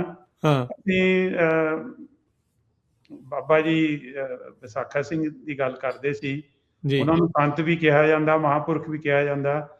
ਉਹਨਾਂ ਦੇ ਪਿੰਡ ਦਾ ਮੈਂ ਨਾਂ ਗਲਤ ਲੈਤਾ ਸੀ। ਉਹਨਾਂ ਦੇ ਪਿੰਡ ਦੇ ਵਿੱਚ ਉਹਨਾਂ ਦੇ ਨਾਂ ਤੇ ਗੁਰਦੁਆਰਾ ਵੀ ਬਣਿਆ ਤੇ ਲੋਕਾਂ 'ਚ ਬਹੁਤ ਸ਼ਰਧਾ। ਉਹ ਇਕੱਲੇ ਆਜ਼ਾਦੀ ਘੁਲਟੀਆ ਹੀ ਨਹੀਂ ਸੀਗੇ, ਗਦਰ ਪਾਰਟੀ ਦੇ ਮੈਂਬਰ ਹੀ ਨਹੀਂ ਸੀ, ਉਹਦੇ ਨਾਲ ਨਾਲ ਉਹਨਾਂ ਦੀ ਲੋਕਾਂ ਦੇ ਵਿੱਚ ਉਹਨਾਂ ਦੀ ਬੜੀ ਸ਼ਰਧਾ। ਸੋ ਮੈਂ ਉਸ ਲਈ ਪਿੰਡ ਦਾ ਨਾਂ ਗਲਤ ਲੈਣ ਲਈ ਉਸ ਪਿੰਡ ਦੇ ਸਾਰੇ ਵਾਸੀਆਂ ਤੋਂ ਮਾਫੀ ਮੰਗਦਾ। ਜੀ, ਧੰਨਵਾਦ ਡਾਕਟਰ ਕੰਗ, ਮਿਹਰਬਾਨੀ, ਸ਼ੁਕਰੀਆ, ਮਿਲਦੇ ਹਾਂ ਅਗਲੀ ਵਾਰੀ, ਸਤਿ ਸ਼੍ਰੀ ਅਕਾਲ। ਸਤਿ ਸ਼੍ਰੀ ਅਕਾਲ।